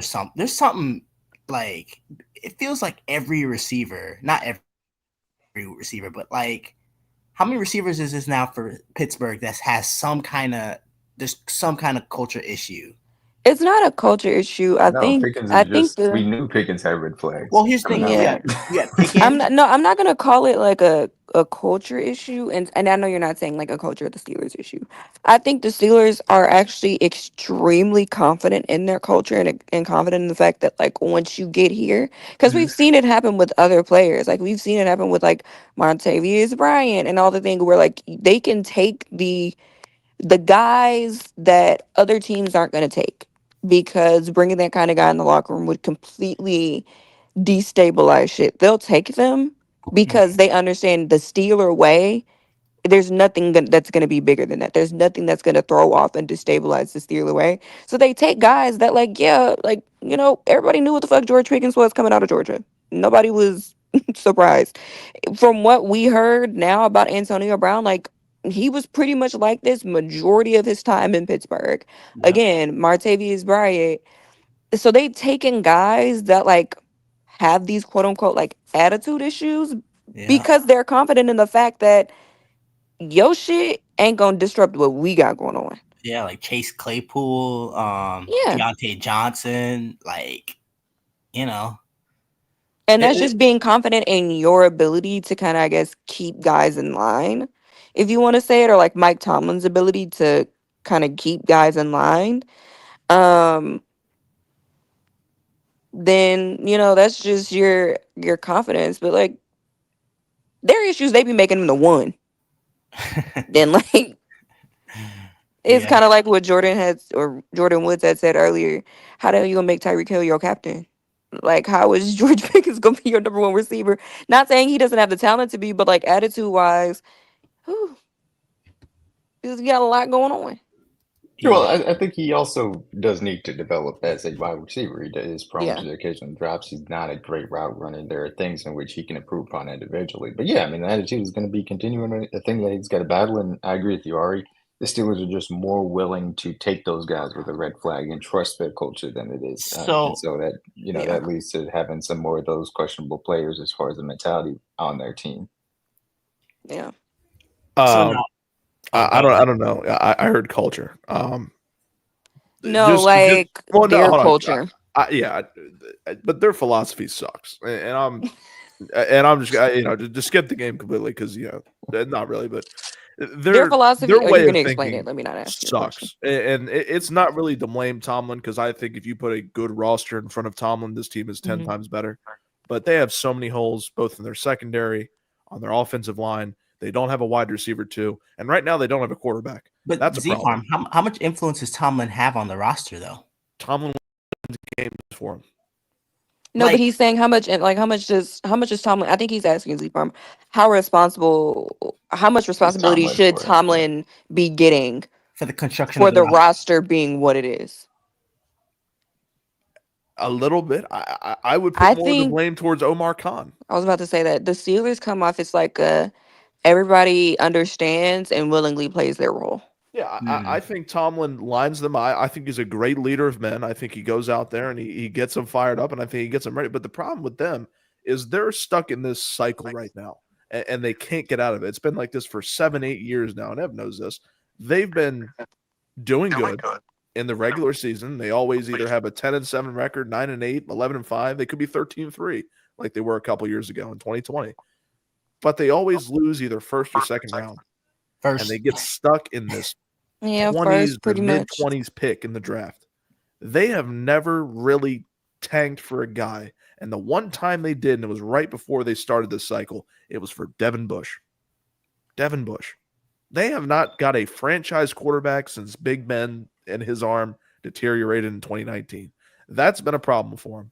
They haven't really had a great wide receiver core in the last couple years to solidify with guys like Kenny Pickett, Russell Wilson, Justin Fields, even though Kenny Pickett's a bum, but still, they haven't had a great wide receiver room. Their defense, they haven't really had a great corner room. They signed Patrick Queen for $50 million. That alone should tell you right there that they're struggling. But that's the problem with Pittsburgh. They get into the cycle. They want to win games. They don't want to tank. They don't want to rebuild. The fans don't want to rebuild, but they want to fire Tomlin. You think there just needs to be a change, Jordan? I think there has to be some. I'm not even saying Tomlin, and I said this even before this year started, right? Because it just felt like because they had the exact same record they did last season. To me, somebody's got to change because I feel like I see the exact if you to line up this Pittsburgh team versus last year's Pittsburgh team, I don't see a difference unless you. But look at their history, though, Jordan. Like honestly, look at their history. Pre-Tomlin, what's his name? Not Cowlishaw, goddammit. Bill Cowher. Cowher. Yeah. Bill Cowher. It was kind of the same shit. Like this is the Steeler way of doing things. I think they I think they just need a quarterback, bro. The NFL has evolved. I think that's really it. Like all this other shit. I mean, I'm not saying that you guys are wrong, but they just need a quarterback, bro. Like they've been tooling around with some they need a lot more than a quarterback. Now they do, but I'm saying like as far as like to establish like we're talking all the things that we're talking about, like why the Steelers haven't done this, they need a quarterback. Like especially in the AFC. I think they need going out there with Dante Jackson and Cameron Sutton. Here's the thing. I think they need a proper offensive mind in that room as well. Sure. Yeah. I mean, yeah, but like I don't think the thing about it is, and they can get by on defense. Like with the way that they get after the passer, those things, they're gonna have a good defense. The reality situation is, if you're in the AFC, you don't have a superhuman at quarterback, you're gonna be down. You're just not going to be able to compete. Especially in that division. Yeah, definitely in that division. You have three aliens in the conference as a whole. You have Joe Burrow, who's amazing. If you're not at that level at quarterback, you're always going to be at a disadvantage, and there's only so much that you can make up for it at that point. And this is another team that I've looked into their future. It's not really next year or this year, but next year, T.J. Watt is up, George Pickens is up, Ogunjobi is up for them. I believe Porter is entering his contract year. They have a lot of decisions to make this year, whether they want to go all in free agency, and that's going to play into fact this Saturday and what they're going to decide at quarterback. Because if Russell doesn't get it done, Fields is a free agent as well. They have to let him walk. Yeah, and that they got to pay Fields because Fields and both of those guys walk. Right now, the only quarterback on the roster, correct me if I'm wrong, is Kyle Allen or something like that. I thought they should have moved heaven and earth and tried to move up last year. Yeah, I try and what? Move up last year to quarterback. Yeah. I But that's thought just that's again like we get into like that's like I can't remember the Steelers ever being a team that did that kind of thing. Like we're kind of getting to like honestly this low key kind of sound like two different organizations. One has been more successful lately than the other, but this is low key starting to sound like the way that we talk about the Cowboys. Like they just do things a certain type of way, and I don't know if they're going to defer from that. And I'm with Jordan in the sense that like they get a quarterback, they get the guy, and you know it's great. I Yeah, don't think a lot not of great. teams. I think it gets better, Yeah, I right? don't think. You get better, but like what you're talking about, Wilson, from like a cultural change standpoint, I don't think that's happening because I don't think their culture is a bad one. Quite frankly, they I think just because I need think they to believe. adjust. Yeah, I think they believe in a certain type of way to win football games, and I think they have to evolve that a little bit. I think in 2024, to me, it can't be we're going to run the ball okay, play great defense, expect to score 17 to 20 points and win. And I think to me, they philosophically believe that is how you should play the game and that is how you should win. And I think even if you add a quarterback in there, I think it gets better, like in the sense of that, it's better than what it is now. But I think the reason why I say you putting an offensive mind in that room is because I also think a lot of the limitations of the offensive people on that roster is due to the structure of their play calling. And you know what talent does? I get your point. Talent tells those OTs to shut the fuck up. Basically, With you have a guy. I guarantee you, if that guy shows he has ability, they're not just gonna be like, well, 20 points a game, 17, Hmm 10, they'll be okay with that. They might cater their play calling to that and try to build their team in that way. But you have a talented guy in there, it's gonna go beyond that because he's just that good. They're not gonna cap the amount of points that their team could score. Like you get a better Yeah. guy, you're gonna play better. Triple You can win crown. that. Yeah, no, no, I think we all agree they I mean, I think we saw it with Ben. Like they eventually they ended up opening that shit up. true. Yeah. Like over the years, like it was cool early on in his career, but eventually, the better he got, the older he got, we saw that offense open up. Are you talking about like what Antonio Brown, Le'Veon Bell? Yeah, that offense Yeah, was it was prolific. It dynamic. wasn't. Yeah, Yeah, that's true. That's true. I and mean, they had the weapons, they had the defense, and Hmm they had yeah. the You special. need That talent, again, bro. it's three parts of the game. You have special teams, you have all that good stuff. But And they the ran up problem, against that guy. and Wood, your point is correct. But I'm trying to because next year you're going to need a guy. It's not realistic They're not because going to get the you're, guy, you're though. looking at But they're guys not that this year. could be This year available. they're not going to get the guy.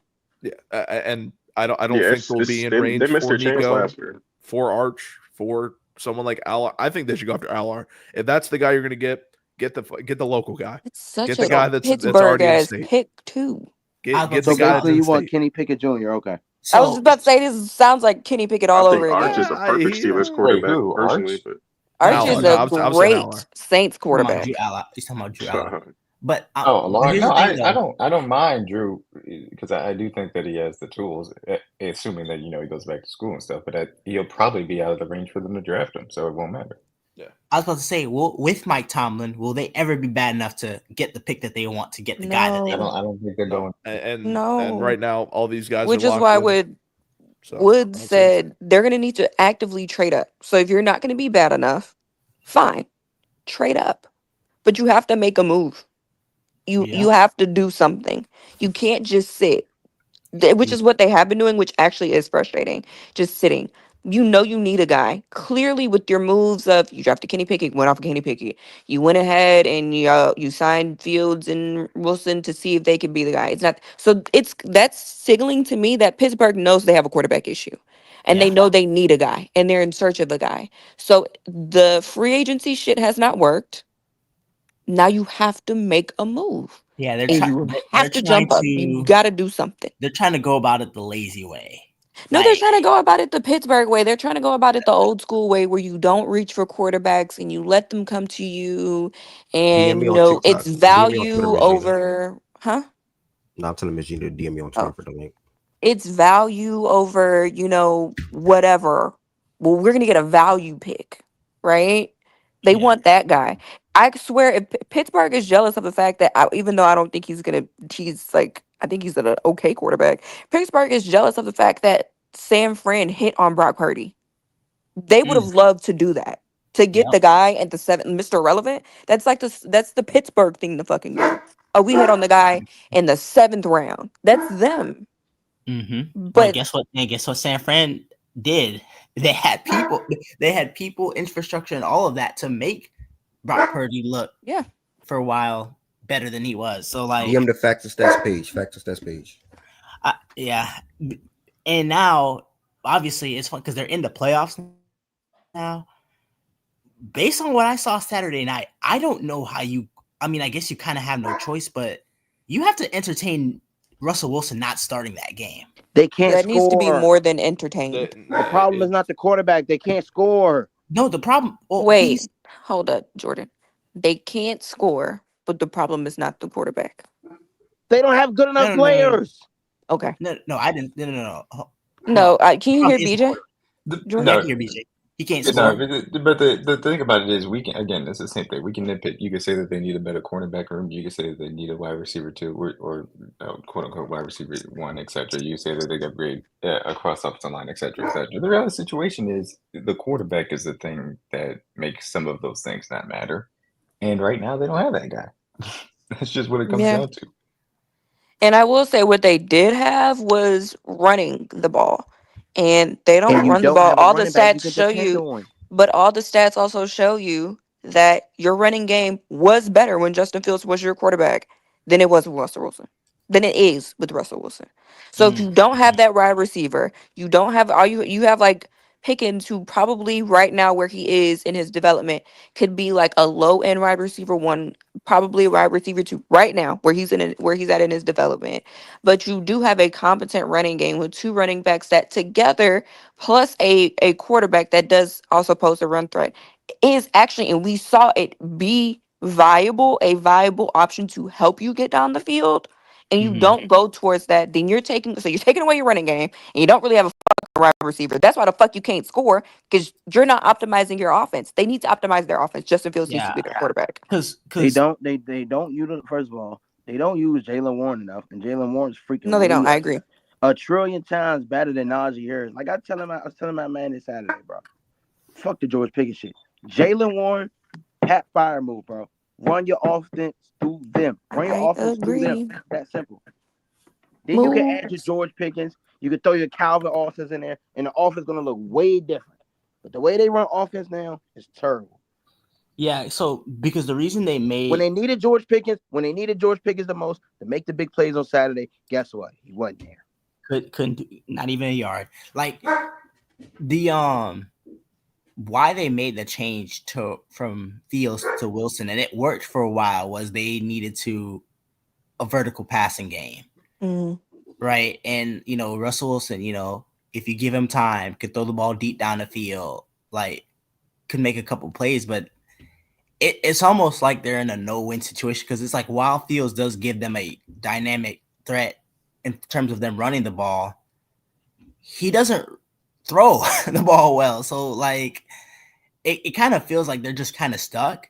I mean, maybe you go two quarterbacks on Saturday or whatever That's it is. stupid. Like, I mean, oh no, they ain't gonna do because that. the protection is different. Like it's they made it clear from really the second that they signed Russell Wilson that he was going to be the guy. That he was going to be the guy. Yeah.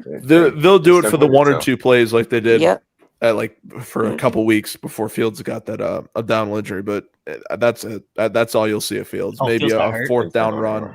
Yeah, because they did the same thing in Philly, and they did a couple runs against us with Fields, and that's probably all you'll see. But yeah, he's not going to throw. I would be surprised if he throws against us. Shout out to this bum ass team, bro. I don't really care about them. They're going home. Like this a wrap. Like, you don't lay down and lose the game, obviously, but like it's like, come on, bro. Two quarterback, one quarterback, it's over. It's a wrap. Far as the next game, did not expect Steelers to talk that long, but that's cool.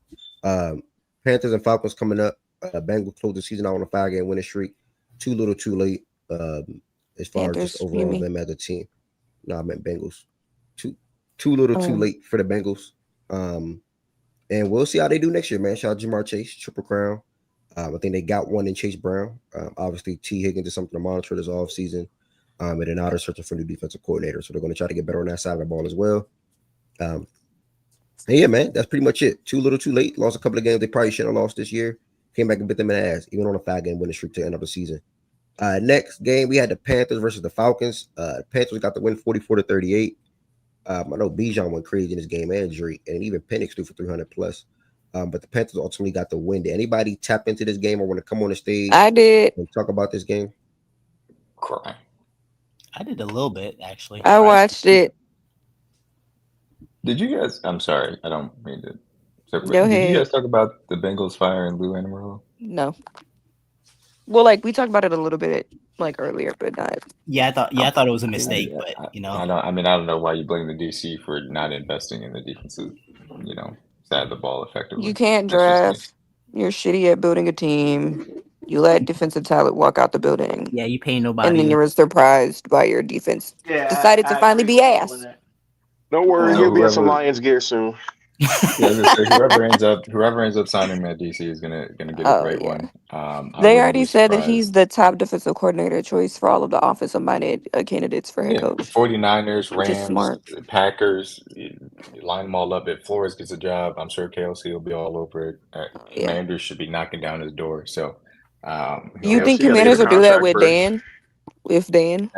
yeah, no, I forgot Dan Quinn's head coach. I was thinking about Yeah.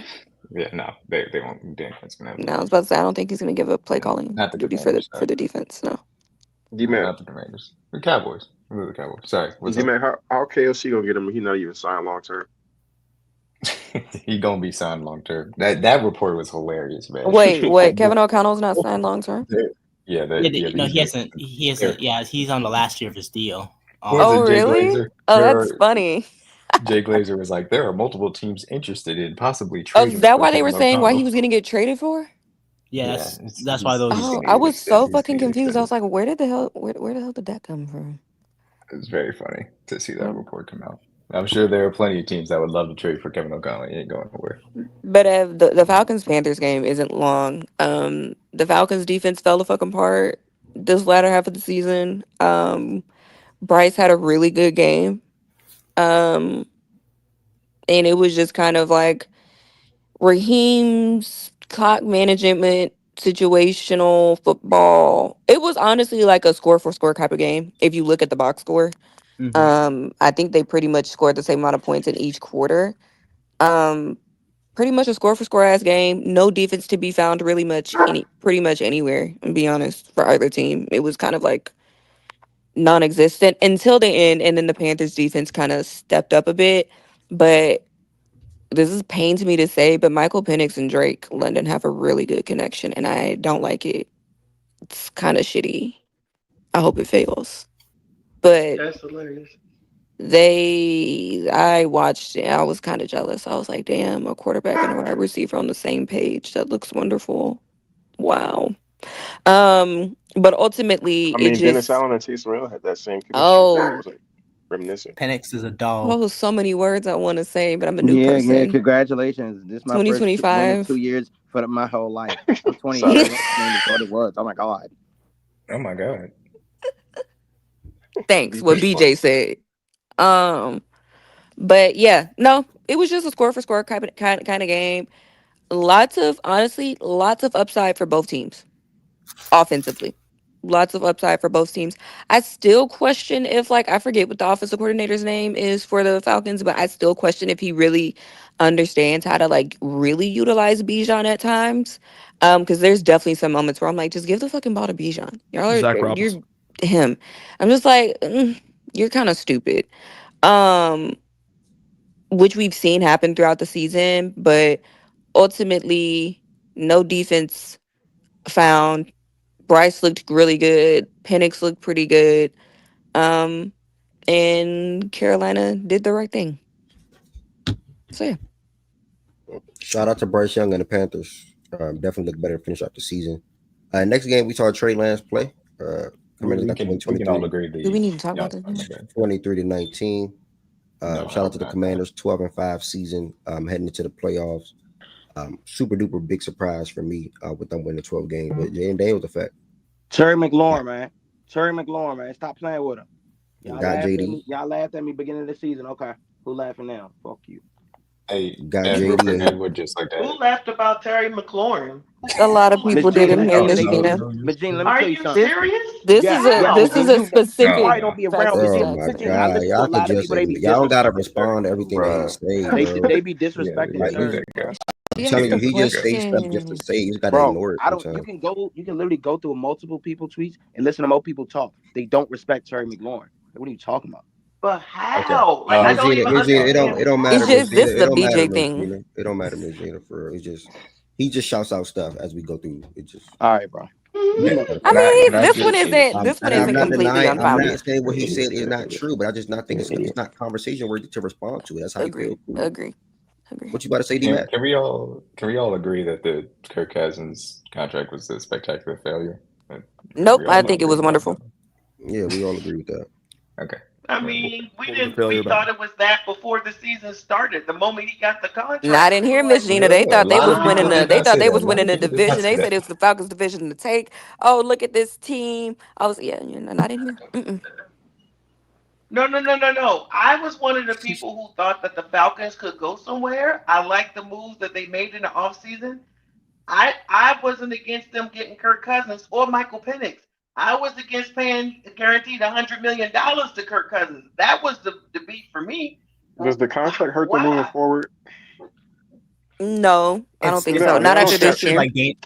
They don't care It's about I that mean, structured not like after Until they next year. got I money. Michael mean, Penix. I mean, Yeah, I don't care next year about they're that still money. a little strapped, but no. Yeah, I don't care about that money then. Like they swung and It's they structured missed. like Daniel Jones's contract, pretty They much. swung, they Hmm. missed. We move on. Like, they're cool. They I just just need think to they should have not thrown. restructure it. But yeah, I just think they should have thrown Penix in a little bit earlier. Like by the time you threw him out there, it was literally the end of the season with the postseason completely on his shoulders, and he had not played all season long. I just wish if you were going to do that, I wish they had switched earlier. But I understand why you didn't switch earlier because you had this was the bet. You thought he can get you there because he's gotten teams there before, and you paid him $100 million guaranteed. So I understand why they didn't, but I think if they had gotten Penix out there a little bit earlier, it's no guarantee, right? But maybe things could have been a little bit differently. You literally threw him in the height of the fire. That was a lot to me for a rookie coming in like that late when they you would came have in ended starting up the game same like place. 15. Perhaps, and right, perhaps, and I don't disagree with that, Ari. But I just think it would have been a little bit easier on him, and just maybe some of those games, because I looked at the games, maybe a few of those things where he wasn't quite on the same page as wide receiver or a little bit overthrown. Like just he could have had a little more. His feet could have been a little more established, and so getting down to these last couple of games, maybe it could have been a little bit better. That's all I'm saying. It doesn't mean that it was going to change. They were going to make the playoffs. No, I'm not saying that at all. I think the timing was just tricky because Kirk had played well the first like half of the year, the first like 9-ish games of the year. So then by the time his struggles got to the point of no return, it kind of was like week 14, week 15. It was just like, because you're not going to throw Kirk out after like 2 bad games, right? But then it got to 3 and then 4, and then you're like, they kind of gave it no choice. So like, I think it was just more the timing was bad. Like, because of the way Kirk had played in late November, early December, if that was late September, early October, then they make the change sooner. So it was just, I think, an unfortunate, timing thing. So. All right. Commander got the win 12-5 on the year. Cowboys, nothing really to say. Off season to monitor. Bears, I don't know what the Packers were doing at the end of that game, bro, on defense, but Bears got to a game winning field goal. They won 24-22. Ended a long drought that they were on to close out the year. Texans and Titans. Texans are they're about to play the Chargers in the playoffs, while the Titans got the first pick in the draft. We're going to see what they're going to do. Damian Pierce at 166 rushing yards. My goodness. We're going to see what they're going to do. Next game, Had we had like the a 90-yard touchdown to the crib. Oh yeah, I think I did see that And ain't notification. nobody watched that game. Colts got the win 26-23 over the Jaguars to finish out their season. Jaja's coming up. What's up, Jaja? Oh, so y'all, Yeah. yes, y'all can hear me. I don't know if Yeah, I'm we on can hear you. stage. Oh yeah, y'all moved past it, or you was? Nah, you good? I Go ahead. promise What's up? No. I promise I you didn't we know you was did. up here. Good. Go ahead, Jaja. What's up? He definitely moved past it. I promise you we did. Oh no, No, I it's didn't okay. even. Jaja, I No, didn't move what's up? past. I did not move past it, bro. You're fine. What's Go up, ahead. brother? Okay, okay, what's good? Yeah, but in Nah, this but game, it's nothing like too much to talk about, really. It's just I'm glad that we was able to get out there, Stroud have one good drive for a TD, and have Deontay Johnson go out there catch a couple passes, and then I'm glad that nobody left hurt for this game because we're dealing with some injuries here and there like any other team is in the playoffs there. So I'm glad we finished our season with a win because it was important for the guys' morale to do so because we dropped some games down the stretch there, and we moved forward to play the Chargers. So How you feeling about that game? um, feeling good about that game, honestly. Defense should play with way more energy there. Aziz is back. We're gonna have Foley back for the run game there, so it's gonna be a good, fun atmosphere there, and it's gonna be a fun, good challenge for us. So. Yep. Thank you, brother. Even if it's briefer, appreciate you coming up and talking about the Texans, and obviously looking forward to you guys' game this upcoming Sunday. So, Yeah, no problem. it'll more likely be a show on Saturday and Sunday, if not Saturday and Sunday for sure. Next, we had the Colts versus the Jaguars, another bypass. Just giving these last team shouts. Jaguars finished the season on 4-13, fired their head coach, one of the top picks in the draft. Colts finished 8-9. Jonathan Taylor had 177 last year. Like, what did he do in a year? 14-11, 5 per carry. Okay. Shout out to JT. The Colts got some question marks as well. What are they going to do as far as trusting in Anthony Richardson or also getting more talent on the defensive side of the ball as well? So that's that. Shout out to Joe Flacco. Wait, Ev, Hall of Fame quick career. question. Yeah, Lamar has 41 touchdowns and 4 interceptions this year? yeah. Passing Yeah. that. No, they trying to passing, right? He's got 45 total, but Yeah, yeah, just 41 passing. passing. 45 total, 41 41 passing. And this Yeah. nigga Josh got 20. You know what? That's a whole nother nothing. I'm sorry, I Yeah. just saw it. It just flashed on my screen, and and I one just had to team make is winning sure and one team is my not. brain was not in a bad whatever. That I didn't read that wrong. That it wasn't 45 total, 41 One total. team is in It's the second seed, though. By 41 the way, passing. All right, go ahead. My bad. If Now you good. And Yeah, the Bills other is in the Patriots. third seed. So Bills Patriots. Had a feeling the Patriots were going to win this game still. They got to win 23-16. They went from the first pick to what again? Fourth. Third. Were they third? Fourth. Sorry. Fourth. Yeah, fourth. 4. Yeah. Giants Eagles another bypass. Shout out to the Giants on their season. Shout out to the Eagles on their season. What did they finish out? 14-3, I think, something like that. 14-3 for the Eagles. Tanner became that. Saints Bucks. Y'all got anything on that? Shout out to Mike Evans making history again. I mean, getting 1,000 yards again. Bucky got into Only the end thing, zone. I just only wanted to thing is mention the Such a fake Mayo. Did ass y'all thing, talk man. about Mayo already? we talked about like the coaches being fired a little bit earlier, but it Oh, wasn't a y'all. lot of people Okay, up in so there. y'all in general did a whole coach thing. It was Okay, just like all a right, gotcha. general thing, yeah. Mhm. only thing about that game, Ev, is FanDuel is hilarious. You Oh couldn't, yeah, man. you couldn't get Mike That's Evans. ridiculous. You couldn't get Mike Evans 85, 86 yards. It's the prop started at 90 and he ended up with 89 yards. That's when I knew. That's when I knew they janked, bro. FanDuel, that's super jank. So nasty, man. It was so nasty. That's Two super jank. things. They shouldn't have let that nigga get the record. Sorry. I don't care Facts. who you are. Well, 3 things actually. Shouldn't have Alante ever let that Taylor. nigga get the record. Sorry, not doing it. I don't care. Shout out to Mike. Fuck you though. Yeah, that was corny. Spencer, that Crap. was the one game that made me decide that I could see more than Spencer, see more of Spencer, see more of Spencer. Yeah, see more of Spencer next year. Um, would be super interested to see him as a full-time starter next year. And buckle up, Buttercups. Marshawn Lattimore and Mike Evans, first round Yeah, I of the know, right? playoffs. Listen, man, That Marshawn's that was coming hammy a that in. tricky Marshawn's question. been dealing with I is going to be know, Ari. healthy. So I know. As buckle soon up. as I saw that, Ari, I was like, we are still going to get the Lattimore Evans just in the Still get it. postseason. I'm here Yep. for it. We're still going to get it. Yeah. Yep. He'll That's be healthy. wild. Trust me.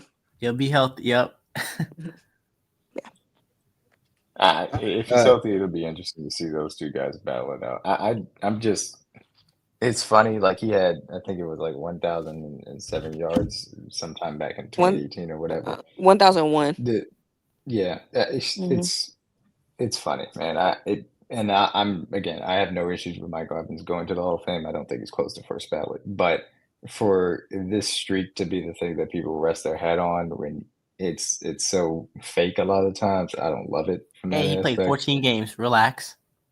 No, I'm not even talking about this year, even though Oh, obviously the are Saints you talking about helped him some out years? Okay, okay. Yeah, I'm just talking about previous years because the thing with me is Mike Evans has always been, a top 10 wide receiver, but I don't think he's ever been, a top 3 wide receiver. And I think Hall of Famers should be elite at their position from that standpoint. And that's But just how I look D-Mac at it from that isn't aspect. isn't why. But D-Mac isn't the reason why it's special is because regardless of the quarterback that they've had, that he's still been able to amass that. Like, if the quarterback can't get you the ball, like you can't throw yourself the ball as a wide receiver. No, And you I can't. think that's the thing that's Well, significant. he's also had quarterbacks that can air the ball out. I mean, Yeah, Jameis is gonna he's throw it to had the other team, but yeah, he's gonna throw it to you exactly. too. Winston You helped know, him out like he plenty, gave also him a has been bunch of in yards as well. he's So been in favorable situations with quarterbacks that can throw the ball deep. I mean, you would say I guess the one that you would maybe question the most was like Tom, and that's just because Tom was old. And that's like a maybe. I wouldn't even question that. Like he still had yeah, quarterbacks that can get him the ball for the most part. I So don't think he's been out in the desert having awful quarterbacks the entirety of his career. I just don't see Let it me that see. way What's the personally. other? Because they had Jameis for what, 3 years? They have Freeman too, no, didn't they? Jameis was drafted Was there. Freeman there with him? I think Josh Freeman Freeman. was Fitzpatrick, right? Yeah, Mike got Fitzpatrick Fitzpatrick. was I drafted mean there. that Fitzpatrick is with again. the Who white can get you the Jameis. ball? I think I Again, he think gonna get Josh it to the other Freeman team was too, where but who was it? Like I I think think Josh he was was Freeman. early in drafted Mike. in I think Freeman. 14. So whoever they're Freeman. because Jameis was Yeah, Freeman was 16. 13. Freeman was Talk 13, about so he obscure was after NFL that. names. Jesus. Jameis was 16, right? He was drafted in 2016 or 17. 15. 15. 15. So yeah, he just had a year of his career without Jameis, and then went from Jameis to Tom Brady. Okay, so they had He went straight from Jameis to Tom Brady? Yeah, Jameis left. They draft Tom. So Oh. it was Josh okay, McCown that so rookie year, and then it was yep, Josh McCown and Mike Brady. Glennon. Well, Josh McCown still Yeah. likes to air the ball out, so And then Yeah, I mean, because his rookie year, it and looks like I again, think Josh he McCown and struggled to Mike. do it though.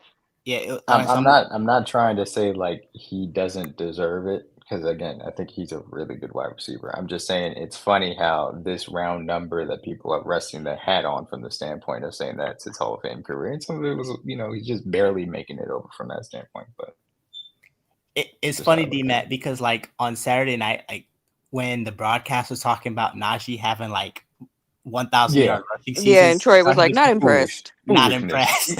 Yeah, foolishness. That's not impressive. He Who averaged said like not 4 impressed? yards a Who carry. said that?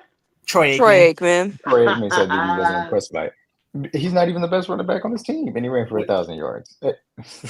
So some of these, that's the thing. Some of these I think are a little bit overblown from that standpoint. But good on the Bucks for making sure that he got it. And obviously they were able to I win think the game. people try. I think people are right now in this era of not saying he's ever been necessarily a bad wide receiver. I think people are in this era of trying to quantify because there are so many good wide receivers right now, trying to quantify good wide receivers and wide receivers that have been good. And like Mike did, he hasn't ever been like the most highly touted wide receiver. And but then you look at his numbers and you feel like he should be. And so I think people are at this point where they're trying to find a way to quantify why he is so good because like he's not the best route runner, right? He's not fast, He has good hands, but like the nigga also drops some shit like crazy. So like there's not something that just like automatically makes him jump off the page. And so I think people are at this point where they're trying to justify why they think he's so good instead of just saying like he's just a good solid ass fucking wide receiver. Like he's and this record is just giving them a reason to be like, and look, he's good. And look, this is why he's good. And this is how you know he's good because look at Look at the consecutive 1,000-yard seasons. Okay, great. Yeah, it's special. Well, I guess it's more the fact that nobody else has done it. So like that's kind of why it's. Jerry did it. No. The most consecutive is 6. Oh It's yeah, 5. consecutive. Yeah, Yeah, not the so most in general.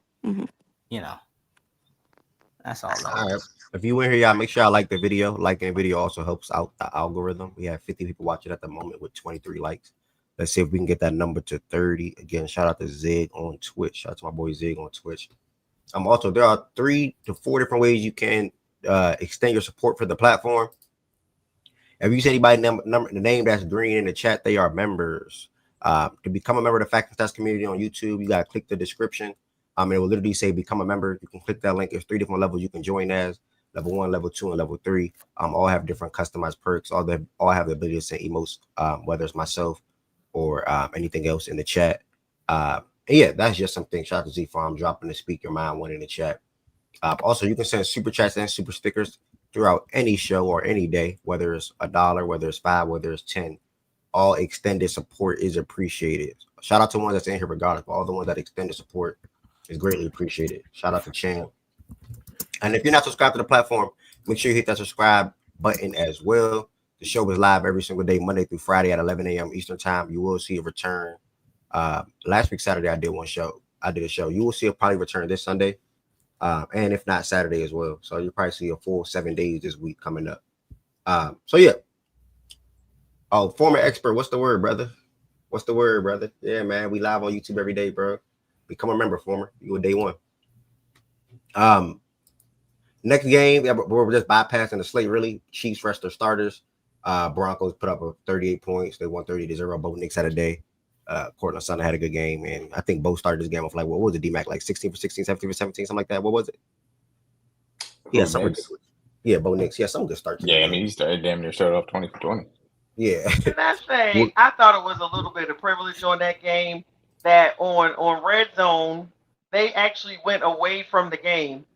Because it continued to be 0. Now, it was the Chiefs' backups. It was the backup. So they were playing against the starters. But they actually stopped showing that game at a certain point in time on Red Zone, and on the ball, all of it, and then just came back at the end when it was over. I was like, huh? Mm-hmm. Yeah, I thought that was a little bit privileged right there. I didn't think that was cool. I was done watching it, so I wasn't complaining too much. But yeah, Knicks came out and had himself a good day, and Broncos handled business, man. They did what they were supposed to versus our backup. So shout out to them. Got themselves in the playoffs for the first time in 8 years. I think it is 7, 8. I don't know. Yep, since their Super Bowl. Yeah, been a while. First playoff game since their Super Bowl. Yeah, been a while for them donkeys. Yeah. How many games they won this year? They won 9 games. They won 10 games. Unfortunately, it's not going to go as you know what I'm saying? Unfortunately, it's not going to go. Is he the blender? That's what happened. He's in the blender. And BJ's troll got stolen out of thin air. Next we have the Chargers. Shout out to Herbert and Quentin Johnson for putting on a performance. It's good to see JK come back and play the last 2-3 weeks of the season, gearing up for the playoffs. Herbert had 346 yards, 2 touchdown passes. Jacoby Myers also put up a hell of a performance as well in his last game of the season. The Raiders finished out 4-13 on the year, and obviously they got a lot of work to do to turn things around and try to become a winning organization. That's putting it nicely. I don't know why they're keeping Antonio Pierce, but I'm happy that they are. Listen, man, that team in LA, they gonna be real sneaky in these playoffs, man. Watch out. So, Herbert gonna be real sneaky, man. They could be. Don't let Jim get a couple wins, man. Don't let him get a couple wins. They could be a dark horse. I mean, the most they can get is 1. Hey, Z-Farm, listen. They can win too. They can win too. They're not winning 2 because then they have to play us in the second round. So no, they're not winning. So 2. They can win 2. D-Mac, apologize for your team's like a competitive spirit. They can win 2. I will not apologize for winning more games than you guys could ever dream of. No, Z-Farm, I'll be happy to bet on it if you think that they can beat us. They can win 2. I'll be happy to bet on it. Wait, so y'all think they could beat Buffalo? They'd be playing the Chiefs most likely. No, I think they could beat Kansas City. No, they played Buffalo D-Mac, this and year. I This week, right? I see you No. in the AFC No, Championship they. game, No, my they play brother. the Texans. No, So first Buffalo round. play the only Broncos. way the Chargers I would mean, play the Bills. Bills is if the Steelers or Broncos win. I'm so confused. The Broncos play the play the Bills, right? It's They reseeded. reseed. It's reseeded. Lowest seed. Lowest Lowest seed. So seed. they would It's be the the fifth lowest. seed, and if we win, we would be the third seed. So if it's 3-5, we would go to Buffalo. They would go to Kansas City. Correct. So Easy for him, and then look next week. Maybe I just have the seating all fucked up in my head. It's on. I'm my bad. Yeah, they They shuffled a reseed little bit this week. after the first round. So like the worst team that wins, like worst seed, like record wise, like goes to Kansas City. Yeah. Okay. No. Yeah. No, I knew that. I never. Yeah. So I don't know. My seating. My brain was fucked up for this round. I was, or no, not fucked up. I just heard y'all wrong. Ignore me. okay. Ignore. Yeah. I All chimed in. right. I started listening late. Seahawks beat the But now I hope the Chargers win because I want to take Z Farm's money. Seahawks beat the Rams 30-25. Seeing Gino make some extra money this game from an incentives point of view. He had 4 touchdown passes. Noah Fant, DK, AJ Barner, and Jack Bobo. Or Jake, I'm sorry, Jake Bobo. Put some respect on Bobo, man. Put some my respect bad. on that man's name. Shout out Their Gino. $6 million richer. Their Yeah, head coach just big had shout a out to Gino. very interesting quote about Gino today.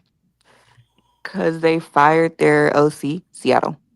They fired their OC, and they asked Mike McDonald if he expects to keep Gino. And his exact words were, "Got no reason to say no, so I guess yeah." that's Mike Mac for you right there. That's As interesting. Mike Mac, man. I got no reason to say no, so yeah, But okay. shout out to Tyler Lockett and the career he had for Seattle, man. Incredible tenure he had.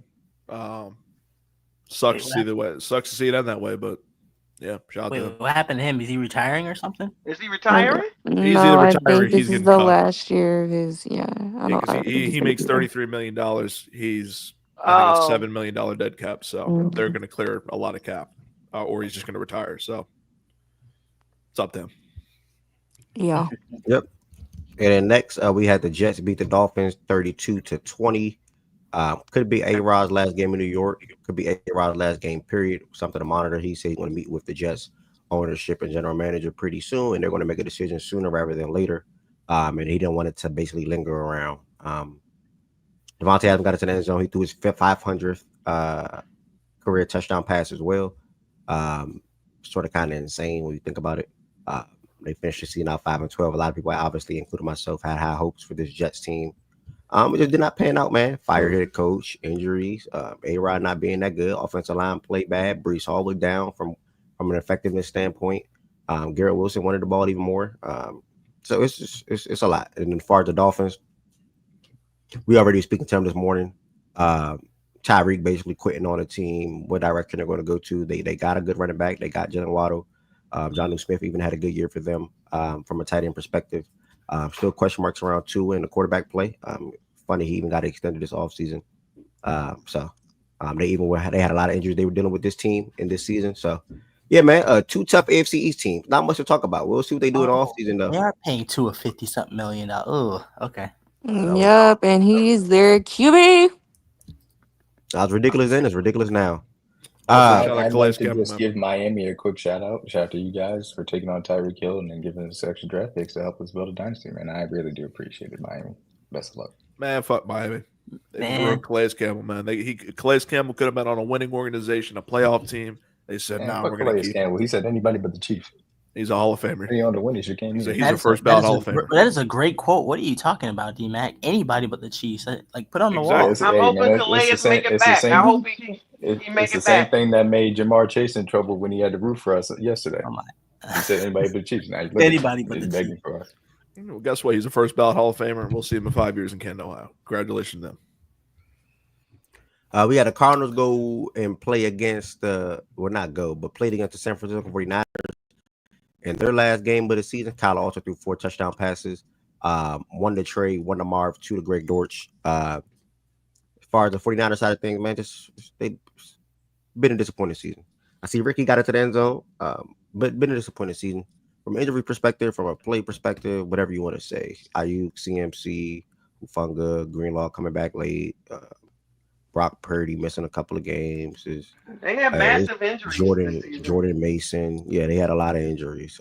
So not really much to say there as well. For Brock either Purdy team getting at the moment. paid. Yeah, Brock Purdy's something to monitor this offseason. So that's Do that, they have man. to make? They have to make that decision this offseason. I I thought mean, they it had could another be. season. Technically, no. Technically, no. They could wait, No, but they don't They have to got make one that more decision. year. they'll Okay, start thinking about it. that's what I was thinking. I was like, I think they have another year. I think Pearsall might be wide receiver 1 next season, though. That dude is, What once they he gonna do got with back. BA? Don't tell BJ that. Oh, I keep forgetting about BA, man. Been sitting home on the couch. I forgot about him. I don't know. Oh Pearsall my God. still could be. That's going to be an interesting thing coming this offseason because, I mean, this season and the next season because I don't know. I think Pearsall could challenge him for wide receiver 1. So I think I'm going to stick with that. Interesting. Could. I'm not saying he would. I'm saying I think you Yeah, could no, I challenge get him you. for wide receiver. Yeah. That's the case. That's you got Ayuk, you got Jennings, you got Pearsall. I mean, Kittle looks like he's still really good. I mean, Is Jennings not a free agent after this year? I thought is he he? was. Is he? I think he is. I'm Didn't not he it was a sure. just get one-year deal. signed? Didn't he just get signed like I don't this know if last off season or season before This that? Yeah, off he season, did. right? He just got signed. So Jennings Oh, is okay. there. Yeah. So Yeah, that's what I Ayuk thought. is there. Debo. I don't know if they're gonna try and trade I him Debo's or don't cut know him. if probably Debo's gonna be there. Yeah, Debo's we'll probably see odd as far man as that's out. concerned. Damn, I got Kittle Honestly, had signed a himself a 2-year deal. bounce back year, so I expect him to still be there. We'll see, obviously, about CMC, especially dealing with the injuries. But 49ers still have some other holes to address, and they still have some defensive coordinator questions to answer, too. So we'll I see. mean, they're pick number Mhm. 11, so I'm curious to see where they go because they're pick number 11. All 3 of their running backs got injured this season. Like that's crazy. What's the face got What an ended up He just happening got an to ACL, didn't Dorinda? he? Yeah, Gorinda got injured too. Well, what was What it? was it? Oh, I'm hold, trying to see that they hold I don't remember what specifically it say was what it either. hold I up. think was. it They was low. I think it lost. was lower leg. I can't remember So what it they was. lost a lot. Yeah, So it was Elijah Mitchell but they and lost him coming into the season though. Mitchell He didn't got get an picked. MCL sprain, okay. and So he was Mitchell, battling Okay, injury. Garendo, MCL sprain. Okay, Okay, Garendo, Mason, and CMC.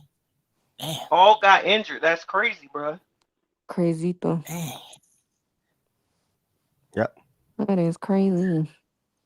Yep. That's that. Last game, obviously the biggest game that everybody was looking forward to watching. Who's going to get the bye seed? It's the bye. I meant to say sorry in the NFC. We had the Vikings versus the Lions. Jordan Woods up here and whoever else that'll chime in on this game. I know West was up here. I don't know where he went now. Sam Stop talking Donald, about these. 18 for 41. Jameer Gibbs touchdowns in the game. And yeah, that was that. We got Agent Zero coming up as well. So I'll pass to Jordan Woods and Agent Zero. And anybody else that want to chime in after, feel free. Maybe we can start talking about these other bum ass teams. Yeah, man. People was worried about the Vikings, bro. Like that shit will forever be comedy to me. Still a really good team, but like in that game last night, in that atmosphere, playoffs could obviously be different a couple weeks from now. You never know what can happen. January football, but there was no chance we were losing that game last night. Now during the game, there were moments where they could have flipped for sure. I definitely thought they had a pick 6 when we went up 8. I definitely thought they had a pick 6. I don't know how he dropped that. I still don't know how he dropped it. He dropped it twice. Van Ginkel. Yep, he dropped it twice, Yeah. bro. I still don't know how he dropped it. Z did drop one earlier in the game. I will say that though. For us, Z dropped one. It was harder catching the one Van Ginkel had, but it was still right to him. But this defense, we talked about it a few weeks ago, and I said with the injuries and stuff, and I said, look, it's gonna be red zone defense 1. And then I said, as long as I got certain guys there, I'm cool with all these other dudes. Like these other dudes getting injured, obviously you don't want to see it, but I feel comfortable in still being able to win games in spite of it. And the first name I brought up, Anzalone, because he's the quarterback of the defense, basically. And if Anzalone, Branch, Campbell, Zadarius, and Kirby are there, I will be okay. I think I'll be okay. I at least think the defense can hold up with Mitch and Match and other guys enough to where we'll be able to win games. Man, Fonwu's been good since being back. I thought our corners last night really played gritty football. I thought Glenn schemed it up like to a T. Now it was a bit of a gamble because we said, you know what, we're gonna gamble on trying to get home, and there's gonna be some opportunities if Sam could, be a little more composed than I think he was last night for him to take Right. advantage of that to where Jettas would be freed up. But Sam wasn't really getting a chance to get to those opportunities that we were scheming to give him. That was the game plan was to heat him up, rattle him, and it worked. Oh, he got rattled for sure. It Yep. takes a lot of stones to have that be the game plan going to the game, going against Jettas and with the corners that we're playing. But man, he saw something in Sam and what he thought Sam could or couldn't do last night, and he gambled and he rolled with it, and he was proven right. So just a lot of Boy, was he right. Good Lord. he was right Yeah, for sure. He was right. Just several, like 6 or 7, just man-on-man PBUs, but pass breakups by us last night, bro. Like, just knock the ball down. Crucial. Like, simple, sounds simple, but like you don't see a lot of that in the game. Like the throws that were there that were in crucial situations, we did a good job of knocking those away. Red zone defense has been great all year for the most part, especially when guys were healthy. It was top 3 in the league. So I feel real comfortable when teams get in the red zone against us as far as like keeping them outside of the end zone, outside of certain matchups that I think give us trouble, like a couple of running quarterbacks. But this is what I've said all along. Like, if you're not a runner, if you're not one of those alien running quarterbacks, a running quarterback specifically, like one of the top end running quarterbacks, but an alien running quarterback specifically, I don't really worry about us losing a critical game because the defense in the red zone is still going to be able to get stops if they're not going to be the stop teams for moving the ball up and down the field if you don't have one of those guys. So the Eagles, just so you're not losing to anybody that don't got the top 3 quarterbacks in the game. No, because I still think I'm using my language very specifically because I still think the Eagles present that element because they have, although their quarterback isn't of that echelon, he Right. still is the next tier below that, and they have great talent around him as well. To me, it's just a lot of that game will, if they get to that game, will depend on how well he converts on some opportunities that I think he's going to have there throwing the football. I just don't think he's going to be able to convert as many as some of these other guys. But again, they have other talent around him, so it's just a different calculus. But teams like the Rams, the Vikings, these other the Bucks, like it'll be cool for like parts of the game, and I just think ultimately we're going to be able to get 1 or 2 more stops, especially in the red zone, than they are. And our offense has proven to be like, it's going to happen at some point. So you better get up early because at some point, I don't care how it looks, what point during the game, we threw, 2 picks last night, should have had 3, maybe 4, still ended up putting up 31 against a very good defense, like a great defense, most people would say. So that's just kind of how it's going to go. So you really got to take control of the game early and try to get up out of our shit. But then again, I still think we put points up. So moral of the story is, to me, that's I think you got to put points up. That's just how it's going to go. So, yeah. No, and like I said, Jordan, you were right. Like I said, if you look at the game as a whole, I mean, the defense can only do so much, because they did what they were supposed to do against like a high-powered offense. I mean, they've got 2 takeaways. Even though Goff, as far as percentage-wise, was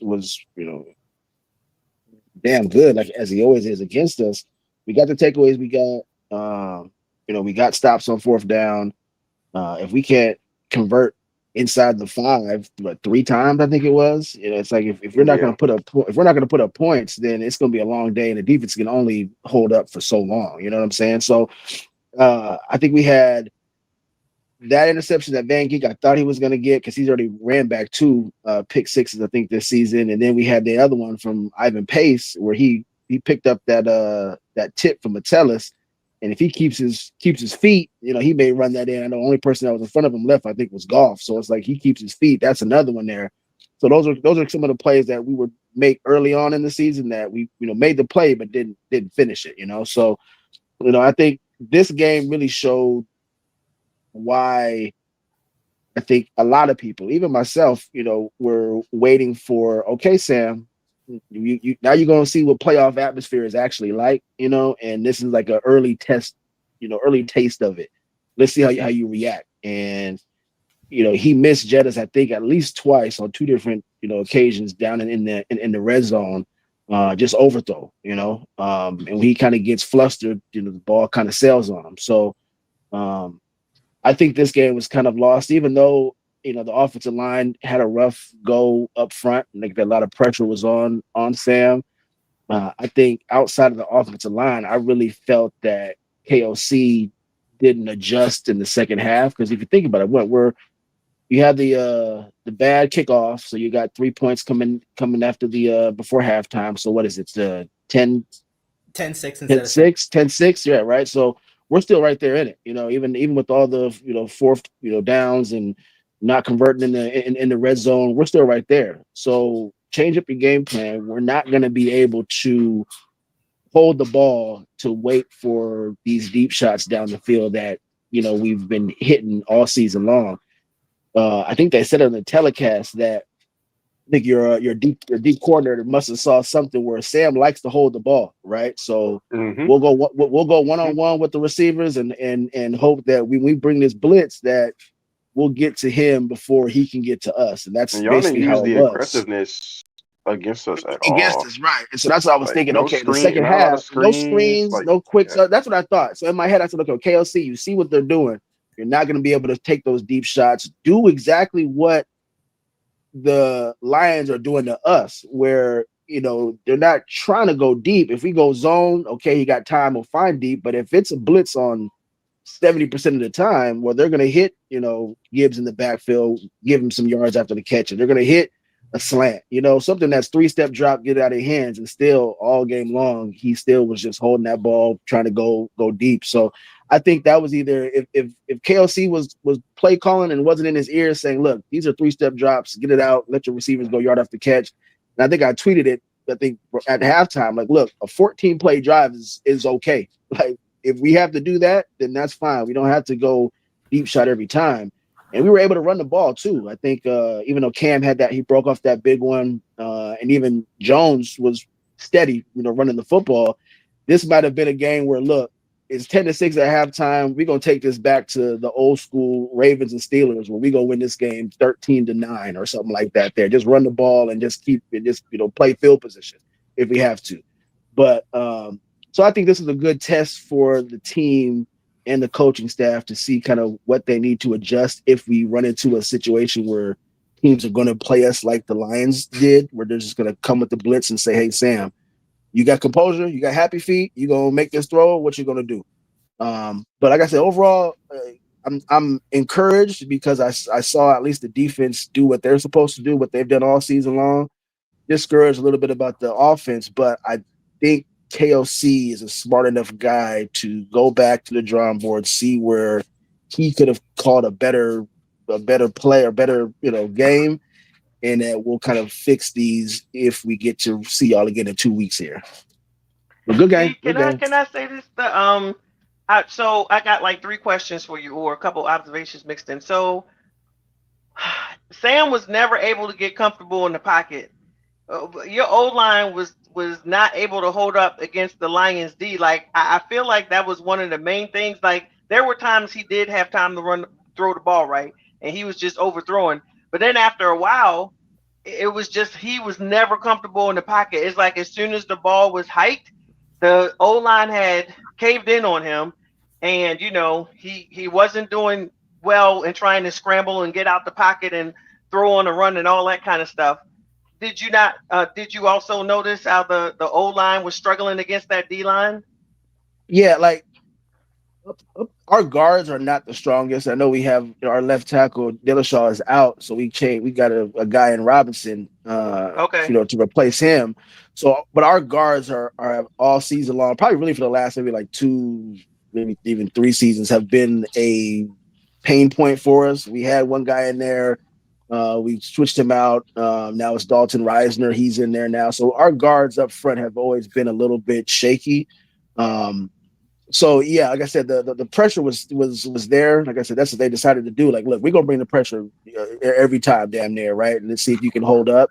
But even with bringing that pressure, like, you know, if you go against a team, like I said, look at the Lions when they know Flores is gonna bring pressure. A lot of their stuff is quick hitting. I don't know how many, kind of just slant rights off the backfield Jamar Gibbs had that he ended up taking for 10 yards, 8 yards, 15 yards. Those are things that we just really didn't open up. And so we should have seen that early on, like, okay, this is how they're going to play. Let's switch up our game plan and get them thinking about, okay, if we're blitzing, they're going to keep just getting plays or just, getting plays like that. We never really did that. And then by that time where we even attempted to kind of make some of those throws or make some of those where the line would hold up, by that time, Sam was happy feet. He was shot. So, and here's the He thing, was like spooked. He was spooked. it only Yeah. that's I hear you on, like, the O line as well, and him seemingly not having a ton of time because of our approach defensively. But look, and this could sound like harsh, I guess, but it really only takes one, maybe two times of you being able to stand in there despite that and complete a play down the field for that whole defensive approach to maybe change. You just gotta make a play or two. Like, it's not like I'm asking you to I'm not asking you to consistently stand back there despite all that pressure and throw for 350 in the midst of it. No, it takes one or two plays of you like, we're like, okay. Because once Aaron Glenn realized that you can blitz him, and like once he got rattled, that was good. Couldn't make one play. Yeah, and Jordan too, both Jordans. I was gonna say, I know he stood in there a couple of times and got hit in the mouth and made a couple of passes. I think he got one to Naylor for first. I think one of the few he was able to complete to TJ. He stood in there and got hit. But I think, like you said, your D coordinator was like, "Look, okay, good. You made one, you made two. Let's see you make 3, 4, 5, and 6." And because I don't think you're going to be able to Those do are it. also kind of the ones he did make. I thought were kind of coverage busters. I'm talking about one where you standing there and you rip like a throw for real. Like you make a throw. I didn't really see that last night. He didn't have that. Yeah, he didn't have that. Goff had a couple of those where he really got popped in the mouth. Like, who's your free. running back behind Aaron Jones? Cam Akers. It shouldn't matter, by the way. Like, I don't know. I mean, I guess AJ, maybe he was on a snap count, but AJ always cooks us. He would have been my bell cow all night last night. I don't know if he's hurt, bro. Do you guys not throw to your running backs out the backfield? No, we do. Which is, like I said, it's just surprising that he wasn't utilized more given what the defense was doing. So that's why I say, yes, I understand the line. Wasn't at their best. Like I said, the game against the last week's game against Green Bay, Sam had all day to throw the ball, right? So it's like, okay, we think the line may be holding up or kind of turning the corner, but then we ran into the Lions and you can see the line still has issues. But we throw the ball a lot to Jones and even Cam when he's in there. Like I said, I think a lot of this outside of just the line, outside of, Sam kind of getting gun shy once the pressure got to him, I don't think KOC did him any favors with how he called the game. Bro, yes. Them throwing the ball behind the line of scrimmage, that literally grates on my nerves. I despise even when we do it on our team.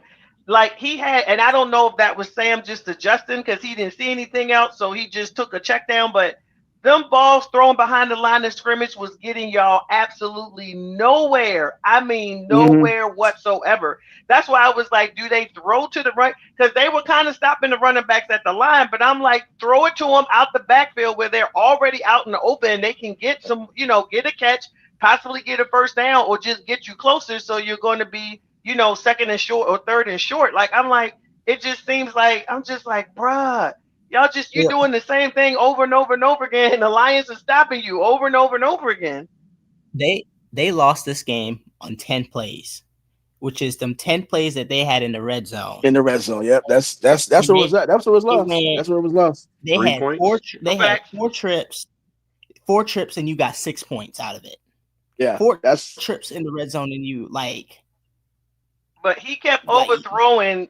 Yeah, And I'm just like, why not try to get to somebody else? They were obviously going to be on Jefferson, but they weren't even doubling him. It was man. Even in the end yeah, it was zone, man. it was man in the Yeah. end zone. So It I'm was just man. like, yeah. So I'm just like, Yeah. but still, is it somebody else that you could have done like a little trick play to or something? Because they obviously was going to be concentrating on, on Jefferson. But those overthrow, I'm like, when Jefferson can't get your ball, bruh, with the radius that he has, like you are Yeah, completely. you were completely. Yeah, he shook. He was shook. Like I said, he had 2 different times on 2 different plays. He had Addison wide open, and he did yeah, not go yeah, there. He had yeah. Addison. Is my Wide open. buddy West here? Oh damn. I know Ev said he was up here. I don't know if he left though. No, he No, was here and disappeared. I got it But in yeah, his Wilson. thoughts No, on you this game. Wilson. Yeah, I you were will right. say, You were I right. I will was like say, Wilson. You were right. He had it's Addison a a couple times. it's a hell of a difference what Alex Anzalone makes for that defense. I Yeah, will say it he does. he It is. makes so much of a difference, which is crazy because he was not like that on the Saints. Like we saw flashes of it, but he was Are so you talking about Alex? inconsistent. Yeah, Anzalone. Just Yeah. seeing it just looks like the defense, and I know he's the green dot guy, right? For y'all for the most part, He isn't he? is. So like it just, I mean, that's probably a reason why, but the defense just looks people just look more confident, especially in the secondary. It just looks like there's a clear understanding of like this is what we're doing and this is how we're gonna go do it and It is fuck what the fuck else everybody else it's is gonna do. also his versatility to be able to in the run and the pass. Like he can Yeah. cover Yeah, both yeah, very hmm yeah. 'Cause he, effective. Yeah. Intermediate routes even he can cover It Yeah. pretty effectively. it felt like the yeah, defense he got covered them. TJ really well last night. It felt like the defense And got them nobody else both in really do that sync. on our team. Even Jack, as good as he is, Jack is not as agile and able to cover as much ground like Alex can to Yeah, cover like those. the defensive felt like got a bolt of energy. And look, shout out the job. I think Robertson. It was Like, confident. Oh The yeah, for sure. shout out the job he lineman. did on Jefferson. Yeah, His, Like, absolutely. his So little self. yeah, And then Addison had 3 catches for 0 yards or something like yeah. that. Or Addison. Yeah, they couldn't find Addison at all at any no. point in time. Like, which which is crazy because Addison has been killing since the second half of the season. That's why I know for Sam was after that first quarter, Sam was shook because he overthrew Addison. He had Addison had a step in the end zone. He had that coverage and he overthrew him. That should have been a touchdown, and that normally would be. Well, Overthrew isn't that Jefferson Sam's? twice. But that's Sam's MO though, agent. Like Yeah, Sam, no, you hurry him up, you touch him, he reverts, he wilts into I don't want to say toilet paper, but he just wilts. He gets in his mind real friggin' easy, and he gets really scared, and Sorry, he Zamir, speeds what's the word? everything up. He what? Sorry, I was talking to the chat. I was talking to Zamir in the chat. Oh, I got talking but to chat, Chris. you know, that's Sam's MO. I will say for like the larger standpoint, like the Lions defense is going to continue to get healthier. I know people talking about Terrion. From what I saw, his scans, the reports that the scans He said reports were he's negative. playing. He said he's playing. Yeah, oh, and they're that getting Montgomery back too, by the way. yeah, and they're getting Montgomery back, and I feel like this is a team almost reminds me of my Super Bowl pick. Almost like the Chiefs are a team that's getting healthy at the right time. And so I do think, as many people were the responses that were given after the Buffalo game, I do think people should just slow things down a bit, and understand that they're coming back and they're getting healthier.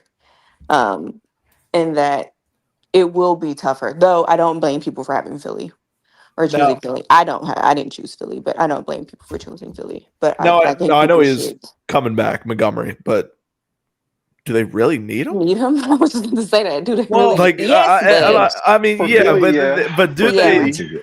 Do you? I mean, I know what was his MCL. He wasn't ACL, right? He was MCL. MCL. hmm See, If the player's healthy, I play think him. maybe. If So he, here's the thing. yeah, if I he's don't 100, know. Yeah, I percent that's agree, the only time Jordan. I play If him. he's I would. not, if he's 60%, I wouldn't play him. If Yeah, he give nah. me like 80 and And I above. don't think they will. Like, I don't. I So think the injury just as previous, like as first initially, I don't think it's as bad.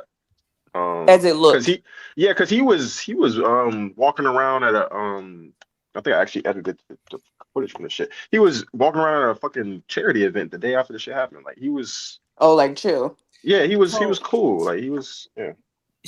because apparently it sounded like from the broadcast that if David Montgomery had to play next week, that there was a good possibility that he could.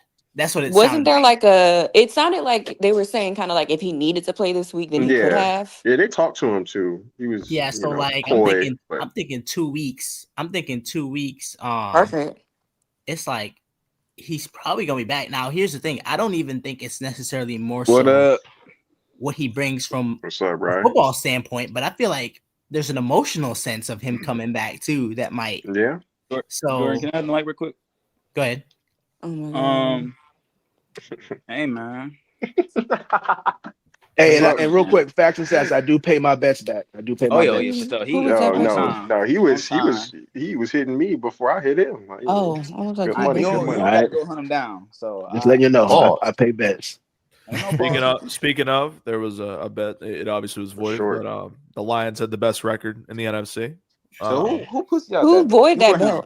I did because of Hutchinson, but I would Damn. have won. Oh, He you won. voided So. the bet with who? BJ or But Process? Nah, just to Process. prove, just to prove, I'm Oh, one up on Yo, process again. yo. Shout out to my Detroit Wait, Lions. Ev. Do you Let me remember? Did me and Process lock our best offense bet, or did we like? I can't remember if we actually locked it or not. I don't know, to be honest. I'm gonna have to go back in because I, Yeah, I gotta Process go lost back a and lot, see. or would have lost a lot of money with this team, but he was wrong about this team. That's all that matters at the end of the day. So, who was fanning for the Vikings? shout out to the Lions. you. But we not gonna get into that right now. Oh, See, this is why you gotta oh, check my receipts, oh. cause when You the Wait, she good. was? You Because good. when the You good. Vikings played that shitty ass game versus the Rams, I said, I don't know if I can trust that shit anymore because I Wait, don't know Rod, if what I I missed, trust bro? Sam anymore. I But all that's right, all right. okay. I know you just wanted to say hi You to me. Hi, good. You Rye. good. Nice Oh, talking to all you right. as well. One Have a pride. good day. I hope you're having a great day. I don't. Look, We gonna have a talk in my office later about that. But that's okay. Yo. I love fans of my fanning. But look, West Hey, Coast, Ryan, West real quick, Coast. we gotta gatekeep the blade dance, bro. I saw Cam Newton try that shit. yeah, We gotta gatekeep. niggas getting too comfortable, man. Yeah, way too comfortable. I know, Go I ahead, know, though. I know, I know. This won't be part of it, but yeah, calm down. But hey, man, like I said in my voice tweet, this shit kind of crazy. I ain't gonna lie. This not Madden. You pick that bitch up, go 16-0. We number one seed. Like the Detroit Lions are the number one seed in the playoffs in the NFC, bro. That's kind of crazy to see out loud. I ain't gonna lie. It's crazy. Now, I wish a couple people were here, man.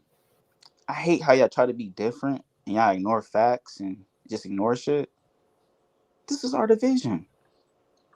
This is our division, bro. Like, we swept these niggas. Every team 6 and got swept. 0, bro.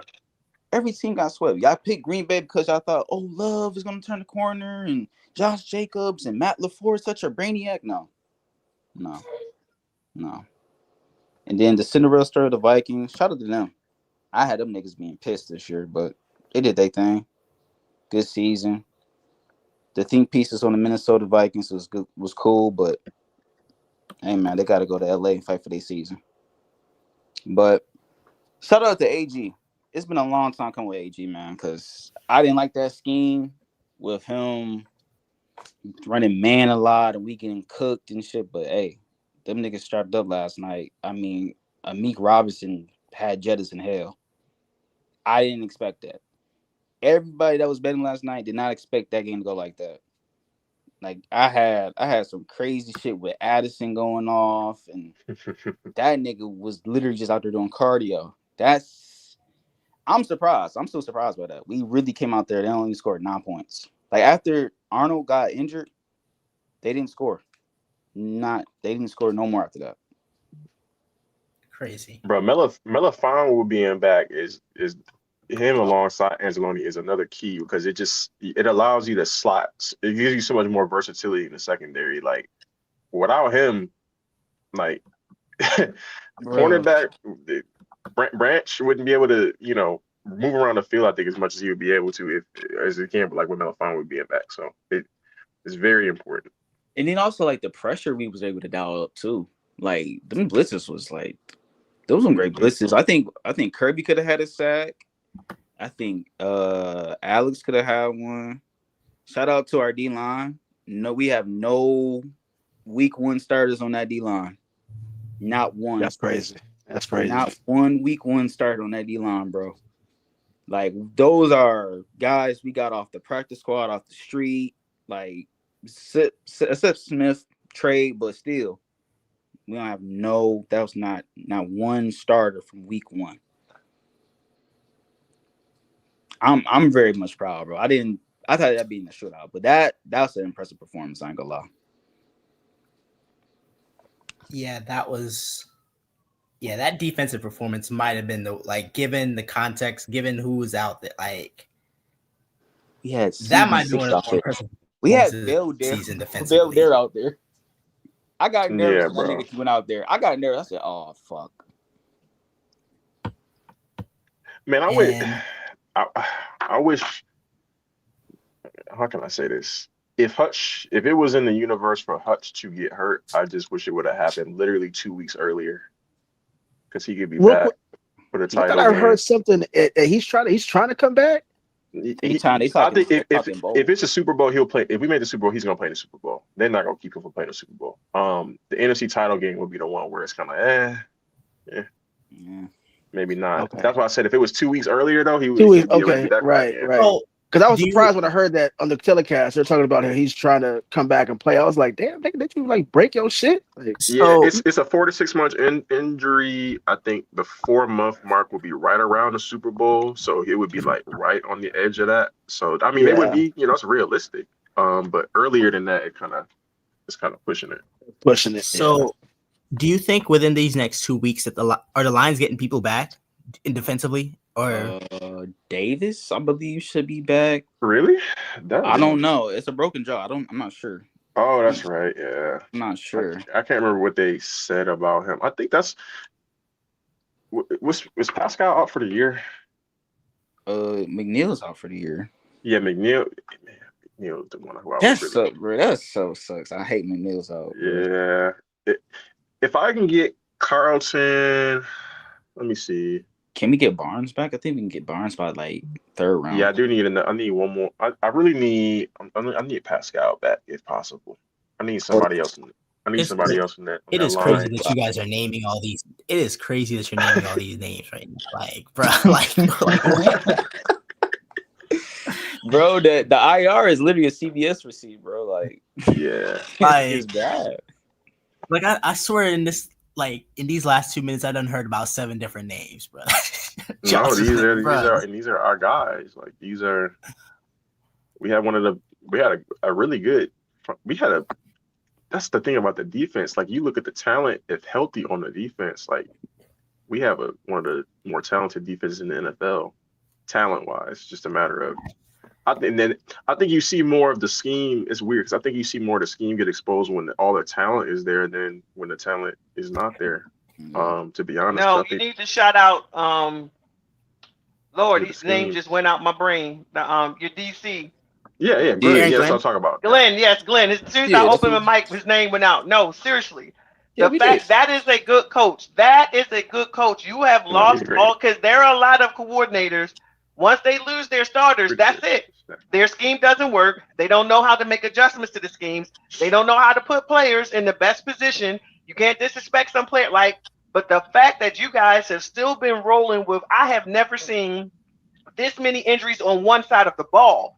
I have seen a bunch of, the Ravens have had several years of 21, 23 people on IR. The Saints have had that. The 49ers have had that. Like, I've seen the Titans teams with a bunch of people on IR, but I don't recall ever seeing it all on one side of the ball. You don't understand how that blows my mind. And the fact that you guys have continued to play defense at a high level, being down to your practice squatters and your third stringers and all of that, man, that is coaching. And that's what I like to see. That's what I like show me a coordinator who can make it work when you don't have all your starters out there, and you're showing me a for real coach, and I love that for him.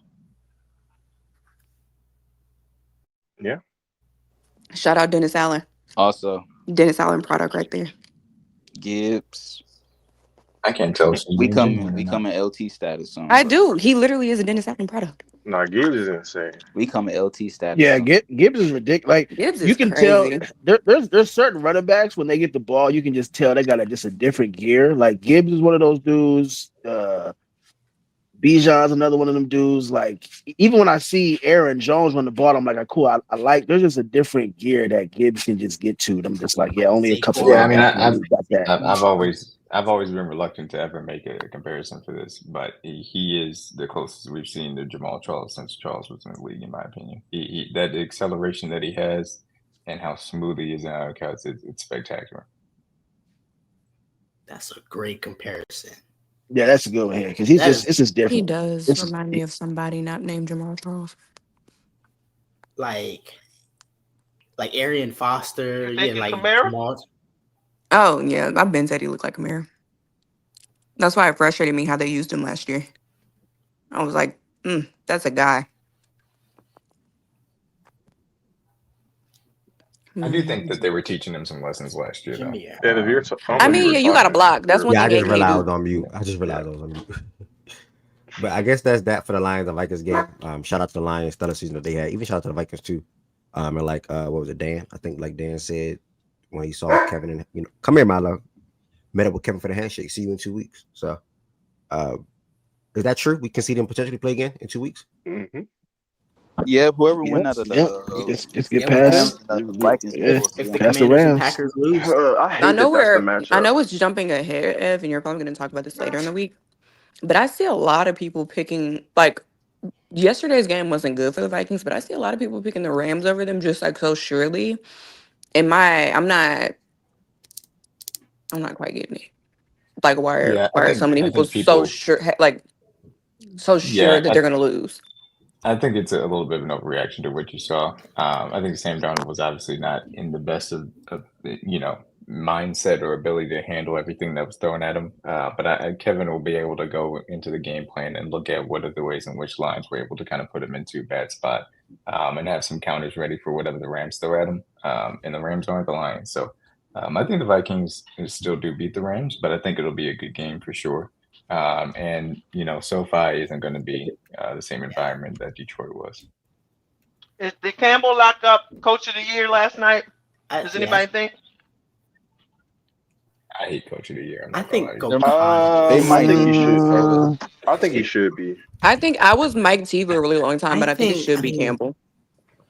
I could check right now. Because as good as people had us being coming into the season, one, the injuries, of course, but then two, nobody had 15-2. No one had 15-2. No, that's true. But like even when I picked, because the road, you look on paper, I know some of these teams ended up a couple of these teams ended up being mid, but our road schedule before the year, you look at it like, oh sheesh, that's a crazy road schedule.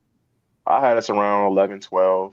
I did think it was going to come to the last game of the season against the Vikings for the division, but 15 is crazy. So I'm looking at the odds right now, and this kind of reflects. You don't hear Z phone? Go ahead. Sorry. No, I was the odds for the coach of the year, it's pretty landslide for Kevin O'Connell at a -750, and Dan Campbell's right I can see behind that. him for +4. Right. Yeah, I get that too, because same rationale. I can see that. That's not. For the same reason. The same way you guys were for the same reason. Yeah. Yeah, the same way you guys projected. No one had you 15-2. No one even had the Vikings. I wouldn't even say at 12 wins, let alone maybe 11. Let alone 14. I had that division as the best decision in football. I did. I never got why people were that low on that low. Yeah. So the fact that they had 14, Yeah, I always look at Coach of the Year two ways. Either it's how much you exceeded the expectations for you that you had before the year, and I think Kevin O'Connell's the right pick from that standpoint. And then the other one is, if you have high expectations, how much were you able to maintain or even exceed those expectations, even despite injuries as well? I think Dan Campbell's a good product for that, but I will say it's idiotic that injury doesn't get mentioned here because he does it every single year. He does an amazing job for us. And if people say that they were down on the quarterback, we don't have many Pro Bowlers, et cetera, and we still, number one Well, seed and had this I last think it's where we say idiotic we. that Brown doesn't win MVP every year. So Well, Yeah, I mean it- that's just I the think if situation. That's where O'Connell we gets got coach right of the year, then Glenn should definitely get DC of the year. Then Oh yeah. I'd be fine with him getting assistant of the year. Yeah, odds are pretty much set. So for everything, Burrow is comeback player, Surtain DPOY, MVP is the only close one. wait, so did we ever figure? Is Sam eligible for comeback player? According to this, Yes, they said I he was think they, eligible. I think they fixed it. They fixed it. They So fixed yeah, he it? is. And what's the odds? Yeah, what's the odds for MVP, C-Farm? As of right now, it is Allen minus 400, Lamar plus 300. But those have been fluctuating throughout the day, apparently. So it was minus 470 earlier for Allen, and he's already down to minus 400. So something I don't get changed it. today. I think Lamar. I don't know should what be happened. MVP to me. I don't get Maybe Acho's vote got taken away or something. I don't know. But Oh my god. it. You said what, D-Matt? that was crazy. That was crazy. I don't get it. I think Ev Lamar ain't should even be want to MVP laugh. personally. He's so out of this. No, Ev smirked a little bit. That's all. Nah, I didn't hear it all the way. I'm in pain. I didn't hear it all the way. You're That's in all. pain. Oh, I'm Yeah, I'm sorry good, you're though. in pain, bro. Nah, it's Why good. you in pain? What you Appreciate did? you. I'm just in pain. I'm straight. Emotional pain. I'm sorry. Emotional pain. Yeah, you just said you're in pain, so I figured emotional. I thought you meant pain. Yeah, I'm Yeah. talking about pain. I'm not talking about the emotional pain. No. But here nor there, though. Here nor there. We'll Okay, my bad. Is anybody talking? we're going to start the playback room for NBA talks. Talk about the NBA games from this past weekend. We want to do also a quick pit stop with college hoops, with conference play starting. I think it was this past weekend as well. Literally a lot of good games, personally for me, that I enjoyed watching, or that I tapped into. So with that being said, appreciate everybody that came to the YouTube today. Make sure you hit that subscribe button. We'll be right back here tomorrow, ranking the playoff teams in order, and then talking about some NBA games as well, and then talking about playoff matchups as well and things of that nature. Also, if you are not subscribed to the platform, make sure you also, I think I just said that, make sure you subscribe. If you're not subscribed, Fact and Stats is a daily sports show Monday through Friday at 11 a.m. Eastern time. Fact and Stats is a daily sports show at Monday through Friday at 11 a.m. Eastern time. And then, become a member. Why not? Become a member. We have 40 plus members on the Fact and Stats YouTube community side. Means a lot, truly a lot. Just thankful. It's a blessing. And now we're going to shift the show to playback to talk about quick pit stop in college hoops. And then obviously talking about OKC versus Boston, and then everything else falling after that. But I do want to start right there at that game so I don't get off track or lose my track or lose my focus or whatever the case may be. So yeah, college hoops plus NBA weekend recap is starting now. It's playback.tv/facts and stats. The link to join the playback room is literally in the description on this video. It will say live nightly watch parties. Just click that link, sign up and join the room.